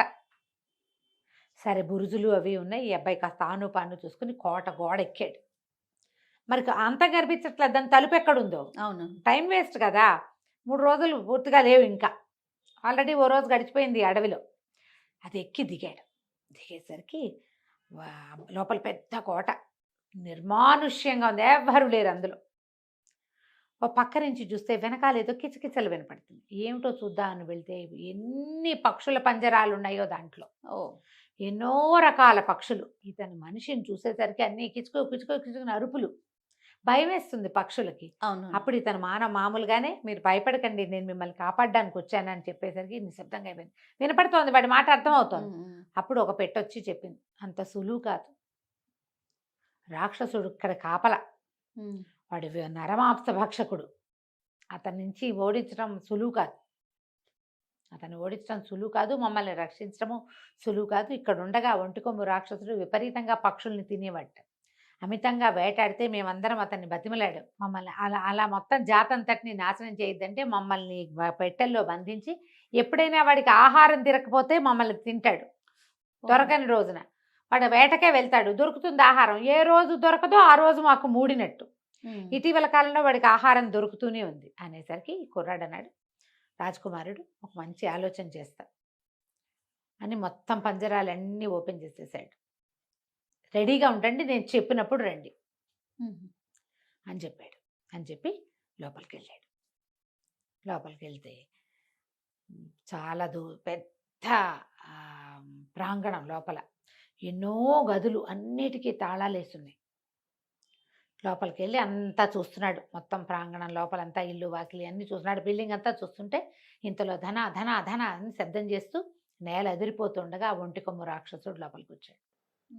నరవాసన నరవాసన ఆకలిస్తోంది, నరవాసన రాగానే అని మీదకి వచ్చేసాడు. ఆ అబ్బాయి ఈ కుర్రాడి దగ్గర కత్తి ఉంది కదా, కత్తితో యుద్ధం మొదలుపెట్టాడు. ఇంతలో ఎప్పుడైతే ఇతను కేక పెట్టాడో వెంటనే పక్షులన్నీ వచ్చి పడిపోయినాయి. రావటం ఏం చేసినాయి, మొత్తం పక్షులన్నీ ఈ ఒంటికన్ను రాక్షసుడి మొహం మీద దాడి చేసినాయి. ఓ పిట్ట గుచ్చుకుంటే ఏమవదు, వందలాది పిట్టల మొహం మీద పడితే ఏమవుతుంది, ఇంత పెద్ద తాటికాయలాగా ఉన్న పెద్ద పెద్ద కళ్ళు, ఇంత చాట్లాంటి మొహం పడిది. అన్ని కళ్ళ మీద దాడి చేసి కళ్ళు పీకేసినాయి. అసలే ఒంటికన్నా? ఒంటికన్ను కాదు, ఒంటి కొమ్ము. కళ్ళు 2 ఉన్నాయి, కానీ వాడి కన్ను ఇంతది కాదు, ఇంత కన్ను, తాటికాయలు అంత కళ్ళు ఆ కళ్ళ మీద పడ్డాయి. మొత్తం కళ్ళు పీకేసరికల్ వాడు కెవ్వు పెద్ద పెద్ద కేకలు పెడుతూ కెవ్వు కెవ్వు కెవ్వుమంటూ 2 చేతులతోటి పక్షుల్ని విసరటానికి ప్రయత్నం చేస్తూ కూలబడిపోయాడు. ఓహో, కంటి చూపుకి చాలా ఇబ్బంది, కళ్ళు లేకపోతే ఎవడూ చూడలేడు కదా. ఎప్పుడైతే ఇట్లా అయ్యిందో కింద కూలబడిపోగానే వాడి మళ్ళీ ఇక్కడ నడి దగ్గర దోపుకున్నట్ట తాళాల గుర్తు కింద పడిపోయింది. ఆ పక్షుల్లో ఒక పక్షి ఏం చేసింది, ఆ గుత్తి నోట కరుచుకుని పరిగెత్తుకుంటూ వచ్చి ఈ రాజకుమారుడికి అప్పచెప్పింది. ఇతను వాడి లోపల కళ్ళు నలుగుకుంటూ అరుపులు కేకలు పెట్టుకుంటూ నేల మీద పడున్నాడు, బాధతో దొర్లుతూ ఒంటికన్ను రాక్షసుడు. మన రాజకుమారుడు ఏం చేశాడు, విజయవర్ధనుడు ఒక్కొక్క గది తాళాలు తీస్తే అసలు మణులు మాణిక్యాలు నిధి నిక్షేపాలు మామూలుగా లేవు. కత్తులు కటార్లు డాళ్ళు వెండివి బంగారంవి ఎన్ని సామాన్లు అక్కడ. వాటిలలో నుంచి ఏం చేశాడు, ఒక బంగారు తీగలతోటి అల్లిన కవచం ఒకటి తీసుకున్నాడు. రాక్షసుడు కొట్టినా తెగదది, అంత గట్టిగా ఉంది. ఒక పచ్చల పిడిబాకు, అవి 2 తీసుకుని మళ్ళీ గదులన్నీ తాళాలు వేసేసి ఈ రాక్షసుడి పక్కన తాళాలు పారేసి వాడు బాధతో పొర్లిగింతలు పెడుతున్నాడు. ఈ దారిని వీడు బయటికి వెళ్ళిపోయాడు అక్కడి నుంచి. కోట దాటితే మణిద్వీపమే ఎండిపోయి అంతా ఎంత రకరకాలుగా ఉందో, ఎన్ని రకాల జీవాలు అన్నీ కూడా మంత్రకట్టుతో ఉన్నవే. అయితే ఏమైంది, ఇతని దగ్గర నాగమణి ఉంది, అందుకని మామూలు విష జీవాలు ఏవి ఇతను ఏం చెయ్యవు, ఏమీ చేయటల్లా. కానీ ఒక నల్లటి పాము ఒకటి కాలనాగు ఎదురొచ్చింది. వచ్చి, ఓ రాకుమారా, నువ్వు వివరణను చంపడానికి వెళ్తున్నావు కదా అని అడిగితే అవునన్నాడు. మేమందరం నిన్ను ఎందుకు ఏమీ చేయలేకపోతున్నామో అర్థం కావట్లేదు, నిన్ను కాటేయటానికే వచ్చాను నేను, కానీ నీ దగ్గరకు వచ్చేసరికి నాకు అలా చేయాలనిపించట్లేదు, నీకు రహస్యం చెప్పాలనిపిస్తుందంటే ఇతను లోపల నుంచి దట్టిలో పెట్టుకున్న నాగమణి తీసి చూపించాడు. ఆ మణిని చూడగానే ఆ పాము సాష్టాంగం పడిపోయి మరి నేను నీకు వాడి ప్రాణ రహస్యం చెప్తాను వివర్ణుడి, అతన్ని సంహరించాక మళ్ళీ నాకు ఒకసారి కనపడాలి నువ్వు, నేను మళ్ళీ కలుసుకుంటానని అతని ప్రాణ రహస్యం చెప్పింది. ఇతని సర్పాన్ని చూడడానికి ముందే ఒక ఊడల మర్రి, అక్కడ చెట్లు కూడా మాంత్రిక శక్తులే కలిగి ఉంటాయి. మా మర్రిలో చెట్లో నుంచి ఒక ఊడలు వచ్చి ఇతని పట్టి లాగేస్తున్నాయి, నెత్తురు పీల్చేస్తాయన్నమాట. ఇతను ఒక ఊడని నరికినా ఇంకా ఇంకా ఇంకా ఇంకా కొత్త ఊడలు పుడుతూనే ఉన్నాయి. అవి ఏమిటి, ఆ చెట్టు తాలూకు ఒక కొమ్మల నుంచి వస్తున్నాయి. ఇతను ఒక్కోసారి ఒక్క ఎగిరి ఆ కొమ్మని కట్ చేసేసాడు. ఎప్పుడైతే కొమ్మ తెగిందో ఇంకా చెట్టుకి ఇంకా శక్తి లేకుండా పోయిందనమాట. అట్లా చెట్లని కూడా వాడి వశంలోనే ఉంచుకున్నాడు. ఎవరైనా శత్రువులు వస్తే చంపేస్తాయన్నమాట చెట్లు కూడా. ఈ నాగు ఇతనికి ఏం చెప్పిందంటే, ఇతను మహాకాళి దీక్షలో ఉన్నాడు, 40 రోజుల నుంచి కూర్చున్నాడు, ఇంకొక్క రోజు సమయం ఉంది, ఈ ఒక్క రోజులో నువ్వు చేయొచ్చు. ఈ మాంత్రికుడి గుహ ఉంది కదా, ఇదంతా ముందుకెళ్తే ఈ మణిద్వీపం తాలూకు రహస్యమైన గుహ ఒకటి ఉంది. ఆ గుహ దగ్గర నుంచి నైరుతి దిగ్భాగంలో ఒక పెద్ద చెరువు కనపడుతుంది, మహాకొలను దాని పేరు. ఆ మహాకొలంలో నీలంగా ఉంటాయి నీళ్ళు, మధ్యలో ఒక ఎర్రటి ప్రాంతం ఉంటుంది, అర్ధచంద్రాకారంలో ఉంటుంది, ఎరుపు. ఎక్కడైతే ఆ ఎరుపు ఉందో అక్కడ లోపలికి మునగాలి. ఆ మునిగితే లోపల ఒక పెద్ద ముత్యపు చిప్ప ఉంటుంది. ఆ ముత్యపు చిప్పలో పెద్ద చేప ఉంది, చేప కడుపులో ఒక ముత్యం ఉంది. నువ్వు అందులోకి దిగాలి. ఆ చేప కడుపులో ఉన్న ముత్యాన్ని 4 ముక్కలు చేసి 4 పక్కలకి విసిరేస్తే వీడి మాంత్రిక శక్తులు పోతాయి. ఇప్పుడు ఈ ఒకరోజు పూర్తయిందంటే వీడు చండప్రచండు, అమరత్వం వచ్చేస్తుంది, వాడిని మనం ఏం చేయలేం, ఎవరు ఏం చేయలేరు, దేవతల వల్ల కూడా కాదు. కానీ మాంత్రిక శక్తులు ఉన్నంతసేపు నీకు ప్రమాదమే. వాడి మాంత్రిక శక్తి పోగొట్టాలంటే ఆ ముత్యం. తర్వాత అతను సామాన్య మానవుడు, నువ్వు యుద్ధం చేసి చంపేసేయచ్చు. నువ్వు జాగ్రత్తగా ఎక్కడ ఉండాలంటే భూతాలు కాపలా కాస్తూ ఉంటాయి. నీ నిండా భూతాలే ఉంటాయి ఆ చెరువు చుట్టూతా. బెదిరేవా అవి పట్టేస్తాయి, నేను జాగ్రత్తగా వెళ్ళమంటూ. సరే చూస్తాడు, లోపలికి తీసుకుపోతుంది. అక్కడ ఉన్న గుహ చూపిస్తుంది. అసలు అది ఎవరికీ కనపడదు, కనపడకుండా ఉంది గుహ. దానికి నైరుతి దిగ్భాగంలో లోపలికి అవతలకి అలా వెళ్తే ఒక కొలను కనపడింది. ఇతను కొలం దగ్గరికి వెళ్ళాడు. ఎన్ని భూతాలు వచ్చినాయో మీదకి. బెదిరితే దొరికిపోతారు ఎవరైనా. కత్తుతోటి ఆ భూతాలన్నిటిని చెదరగొట్టేస్తూ పరిగెత్తుకుంటూ వెళ్ళాడు. పెద్ద కొలనది. ఆ కొలనులో ఒక పక్కగా నీలంగా ఉన్నాయి నీళ్ళని, ఓ పక్కనే అర్ధచంద్రాకారంలో రెడ్ కలర్ కనపడుతోంది, ఎరుపు. ఇతను ఏం చేశాడు, ఆ భూతాలని కత్తితో ఎదుర్కొంటూనే పరిగెట్టుకుంటూ ఆ మూలకి వెళ్ళి ఆ మూల నీటిలో దూకేశాడు. దూకేస్తే పెద్ద ముత్యపు చిప్ప తన దగ్గర అది ఉంది కదా, ఏమంటారు దాన్ని, మన పచ్చాల పిడిబాకు. ఆ బాకుతోటి ఆ ముత్యపు చిప్పకి హోల్ కొట్టాడు. అందులోకి దిగాడు. లోపల దిగితే పెద్ద చేప. ఆ చేపని తన కత్తితో ఖండించి ఆ లోపల ఉన్న ముత్యాన్ని బయటికి లాగాడు. ఇంత పెద్ద ముత్యం అది. ఆ ముత్యాన్ని ఏం చేశాడు, బయటకు వచ్చి దాన్ని 4 ముక్కలు చేసి విసిరేశాడు. ఎప్పుడైతే ఇతను ఆ ముత్యాన్ని పట్టుకున్నాడో మొత్తం కొలంలో ఉన్నటువంటి అన్ని రకాల భూత శక్తులు పోయినాయి. ఓహో. అక్కడ మాంత్రికుడు కూడా, వివర్ణుడి కూడా ఏదో జరుగుతోందని తెలిసింది. కానీ అతను 40 రోజుల నుంచి దీక్షలో కూర్చుని ఉన్నాడు. ఇప్పుడు లేస్తే దీక్ష అంతా వేస్ట్ అయిపోతుంది. అదే అక్కడే కూర్చుండిపోయాడు. ఇంకొక 2 గడియల్లో ఇది పూర్తయిపోతుంది. ఇదంతా టైం పడుతుంది కదా. ఇతను పైకి రావటం ఏమిటి, ఆ ముత్యాన్ని పగలగొట్టేసాడు. ఒకటే వేటుకి అది ముక్క చెక్క అయిపోయింది. 4 ముక్కలు అయిపోయింది. 4 ముక్కల్ని 4 దిక్కులకి విసిరేసేసాడు. విసిరేసి అక్కడి నుంచి సమయం లేదు, అమ్మాయి అది చెప్పింది, నాకు ఎక్కువ సమయం లేదు, నువ్వు రావాలి, నీ యుద్ధం చేయటానికి, ఆ నీళ్ళల్లో దూకడానికి. మనం అంటే 2 వాక్యాల్లో చెప్పాం, సమయం చాలా గంటలు పట్టేస్తుంది కదా. ఈ కత్తి పుచ్చుకుని పరిగెత్తుకుంటూ ఆ గుహ వైపుకు వెళ్ళాడు. గుహ విడిగా కనపడదు, రహస్యంగా కనిపిస్తుంది, రహస్యంగా ఉంది. ఆ పాము చూపించింది కాబట్టి ఇతనికి తెలిసింది. లోపలికి వెళ్తే ఈ మంచి దీక్షలో కూర్చుని ఉన్నాడు ఇతను. పెద్ద కాళికా విగ్రహం, మెడలో మణిమాల వేళ్లాడుతోంది. ఆ మణిహారం ఉంది ఆమె మెడలో. వీడు ప్రచండమైన దీక్షలో కూర్చున్నాడు. అతనికి తెలుస్తోంది ఏదో జరుగుతోందని. ఏం జరుగుతోందో తెలియలే. అయితే పాము ఏం చెప్పిందంటే, దీక్ష వాడికి మంత్రశక్తులు పోయినా కూడా వాడి మంత్రదండంలో ఖచ్చితంగా కొన్ని శక్తులు ఉంటాయి ఇంకా. ఓహోహో. జాగ్రత్తగా ఉండాలి, ముందు వీడిని సంహరించాలని చెప్పింది. ఈ లోపలికి వెళ్ళటం ఏమిటి, చూస్తే ఒక పక్కన మంత్రదండం నిలబెట్టుంది. దానికి మాయ తివాసి చుట్టుంది. తివాసి చుట్టి పక్కకు పెట్టాడు. ఈ లోపలికి వెళ్ళటం ఈ దీక్షలో కూర్చున్నటువంటి వీడిని, ఈ వివర్ణుడిని ఒకే ఒక్క వేటితో నరికేశాడు. తల తెగేసరికలు నెత్తురు ఎగిరి వెళ్ళి కాళ్ళ నిండా పాదాల మీద పడిపోయింది. పెద్ద చప్పుళ్ళు వచ్చేసినాయి గందరగోళంగా. ఈ చుట్టూతా వస్తున్న శబ్దాలు కంపించిపోతుంది దేవాలయం అంతా, గుహ అంతా. ఎప్పుడైతే వీడి తల తెగిపోయిందో మంత్రదండం నుంచి మాయతివాసి లేచిపోయి గాల్లో నుంచి వచ్చి ఆ దండం తగలబడిపోయింది. ఈ కాళికాదేవి విగ్రహంతో లోంచి అమ్మవారు ప్రత్యక్షమైంది. కాళిక ప్రశాంత వదనంతో, విజయవర్ధనుడు, చాలా గొప్ప పని చేసావు, ప్రయత్నశీలుడివై తిరులోకి విజయవంతం చెందేవు. ఈ మణిహారం ఎక్కడుండాలో అక్కడ స్వస్థానానికి చేర్చు. నీ పూర్వీకులు పోగొట్టుకున్నటువంటి మాయతివాసాన్ని మీ దానికి చేర్చుకో, మీ దేశానికి చేర్చుకో. ఎంతో కాలం విజయుడివై 2 రాజ్యాలకి పరిపాలన చేస్తావు, నచ్చిన వివాహం చేసుకుంటావు, ప్రజల్ని కన్నబిడ్డల్లాగా పరిపాలించి చిరస్మరణీయంగా నీ పేరు ఉంటుంది, జాగ్రత్తగా వెళ్ళు అని చెప్పేసి ఆ మణిహారాన్ని తనకు అప్పచెప్పేసింది ఆవిడ. ఈ మణిహారం పట్టుకొస్తుంటేనే తెలుస్తుంది భూమి అంతా ఇట్లా కదిలిపోతుంది. ఈ తివాసి మీద కాలు పెట్టాడు, బయటికి వెళ్ళిపోదామని. తివాసితో సహా ఇతను బయటకు వచ్చేసరికి మొత్తం కుంగిపోయింది అది. అంత పెద్ద గుహ, పెద్ద అమ్మవారి విగ్రహం, లోపల బోల్డని పూజా సంభారాలు ఉండి ఎంతో పెద్ద ప్లేస్గా ఉన్నది. మొత్తం భూస్థాపితం అయిపోయి ఒక రాతి బండలాగా ఏర్పడింది. ఏం లేదు అక్కడ.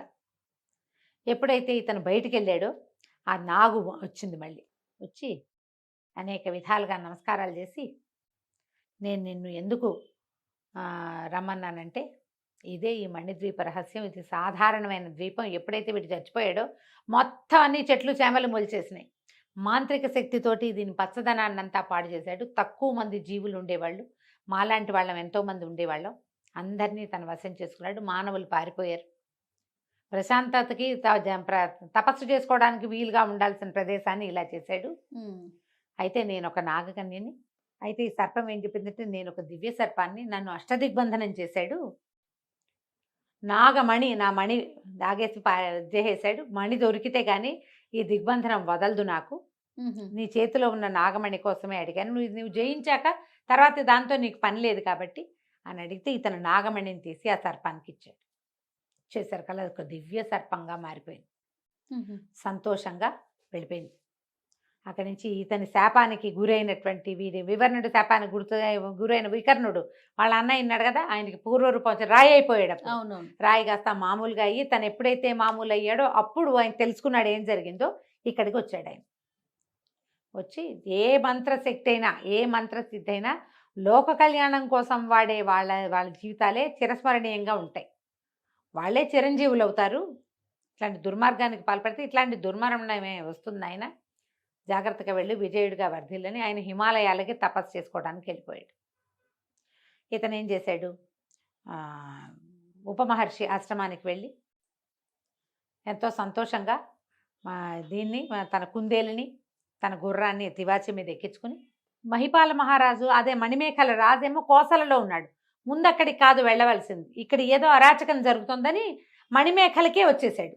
ఎప్పుడైతే ఇతను మణిమేఖలకి దిగాడో, రాజ్యంలోకి వచ్చాడో, ఆ మహారాజా మందిరంలోకి రావటం ఏంటి, అక్కడ ఏం కనబడింది దృశ్యం, తను ఒకసారి కల్లో ప్రేమించి పెళ్లి చేసుకోబోతున్న ఒక సౌందర్యవతిని వాడెవడో ఒకడు పెళ్లి చేసుకోబోతున్నాడు, ఆ అమ్మాయి తోసేస్తుంది, నేను తాళి కట్టించుకోవడానికి ఆ అమ్మాయి గొడవ పెట్టేస్తుంది. కనపడేసరికల్లా ఇతను ఆశ్చర్యపడి, ఇదేమిటి నా స్వప్న సుందరిని వీడెవడో పెళ్లి చేసుకుంటున్నాడు, ఒకవేళ వీడేనేమో రాజుగారి బావమరిదని అనుమానం రావటం ఏమిటి. తివాతితో సహా లోపలికి వెళ్ళిపోయాడు. కత్తి తీసి ఒకటే వేటు కందర్పకేతుని, ఆ కందర్పకేతుకు దెబ్బ తగిలి పక్కకు పడిపోయి మెడ నరికేశాడు. ప్రజలంతా గగ్గోలు పెట్టారు. ఎవరైతే ఇతని కందర్పకేతు వెనకాల ఉన్నారో సైన్యం అంతా కకావికలై పారిపోయారు. ఏముంది వాడిని చంపేస్తే అసలు వెళ్ళిపోతే ఇంకేం లేదుగా. ఆ అమ్మాయి లేచి నిలబడి ఆశ్చర్యపోయింది ఇతన్ని చూసి, చాలా సిగ్గు కూడా పడింది. ఇంతలో ఆ పక్కనున్న కుముదిని, ఈయన్ని మీరెవరు ఏమిటి అని కనుక్కుని, మీరు రండి మీకు ఒకటి చూపిస్తానని తీసుకెళ్ళి అతను అమ్మాయి గీసిన ఫోటోలు వాళ్ళని బొమ్మలు గీసింది, వాళ్ళని చిత్రలేఖనాలు అవన్నీ తీసి చూపించింది. మీరు ఎప్పుడో కల్లోకి వచ్చారు, రాకుమార్తె చెప్తూనే ఉంది ఎప్పుడో ఒకప్పుడు ఇది జరుగుతుందని అని చెప్పి చాలా సంతోషించారు. ఇతను ఏం చేశాడు, రాణిగారు ఎక్కడున్నారని బంధించిన రాణిగారిని విడిపించారు. మంత్రిని సుమేధుణ్ణి చిత్రహింసలు పెట్టాడు కందర్పకేతువు, ఆయన ఎక్కడో జైల్లో పడి ఉన్నాడు, ఆయన్ని కూడా విడిపించాడు. విడిపించి మీ రాజుగారు క్షేమంగా ఉన్నారు, మా రాజ్యంలో ఉన్నారు, నేను వెళ్ళి తీసుకొస్తాను, మీరు లోపల రాజ్యాన్ని సంభాళించుకోండి అని సుమేధుడికి సపర్యలు చేయించి చికిత్స చేయించి రాణి, యువరాణి, మంత్రి గారి చేతుల్లో ఈ మణిమేఖల రాజ్యాన్ని పెట్టి అమ్మవారి ఆభరణాన్ని అప్పచెప్పి వీళ్ళకి తన కోసల రాజ్యానికి వెళ్ళి, ఈయన ఈ అబ్బాయి ఎక్కడికి వెళ్ళేసరికల్లా రాజుగారు అప్పటికి ఎన్ని రోజుల నుంచో దిగులుగా ఉన్నాడుగా, ఆయన ఎక్కడికో బయలుదేరి వెళ్ళిపోదామని వెళ్ళిపోతున్నాడు. ఈ తివాసి మీద వస్తున్న అతను చూసేసరికి ఆశ్చర్యపోయాడు. ఆయన చెప్పాడు, మీకు మీ నగ క్షేమంగా ఉంది, అమ్మవారి వస్తువు క్షేమంగా ఉంది, మీ కందర్పకేతువు మరణించాడు, రాణిగారు, యువరాణి అందరూ క్షేమంగా ఉన్నారు, సుమేధుడు కూడా ఆరోగ్యం చేకూరి బాగున్నాడు, మనం అందరం కలిసి అక్కడికి వెళ్దామని చెప్పి తల్లిదండ్రికేమో మాయ తివాసి అని అప్పచెప్పాడు. అందరూ కలిసి ఈ మణిమేఖల రాజ్యానికి వెళ్ళారు. వెళ్ళాక రాజుగారి ముద్రికతోటి అమ్మవారి ఆవరణ తెరిచి, వీళ్ళు ఎన్ని తలుపులు తీయాలి, 3 తలుపులు తీసుకురావాలి కదా, అన్ని తలుపులు తెరిచి అమ్మవారికి ఆ నగని అలంకరించి ఇంత సాహసం చేసి అమ్మవారి తాలూకు మణిహారాన్ని, మణిమేఖల సామ్రాజ్యం తాలూకు అభ్యున్నతిని మళ్ళీ వెనక్కి తెచ్చి ఇచ్చినటువంటి విజయవర్ధనుడికి రాజకుమార్తెనిచ్చి వివాహం చేస్తామని ఘోషణగా ప్రకటించి వాళ్ళిద్దరికీ వివాహం చేశారు. తర్వాత కాలంలో మణిమేఖలకి, కోసలకి 2 రాజ్యాలకి రాజైన విజయవర్ధనుడు ఎంతో చక్కగా పరిపాలన చేశాడు. కాళికా అమ్మవారి రక్షణలో ఆ రాజ్యాలు 2 ఎంతో కాలం సుభిక్షంగా ఉన్నాయి. ఇదే మణిద్వీప రహస్యం.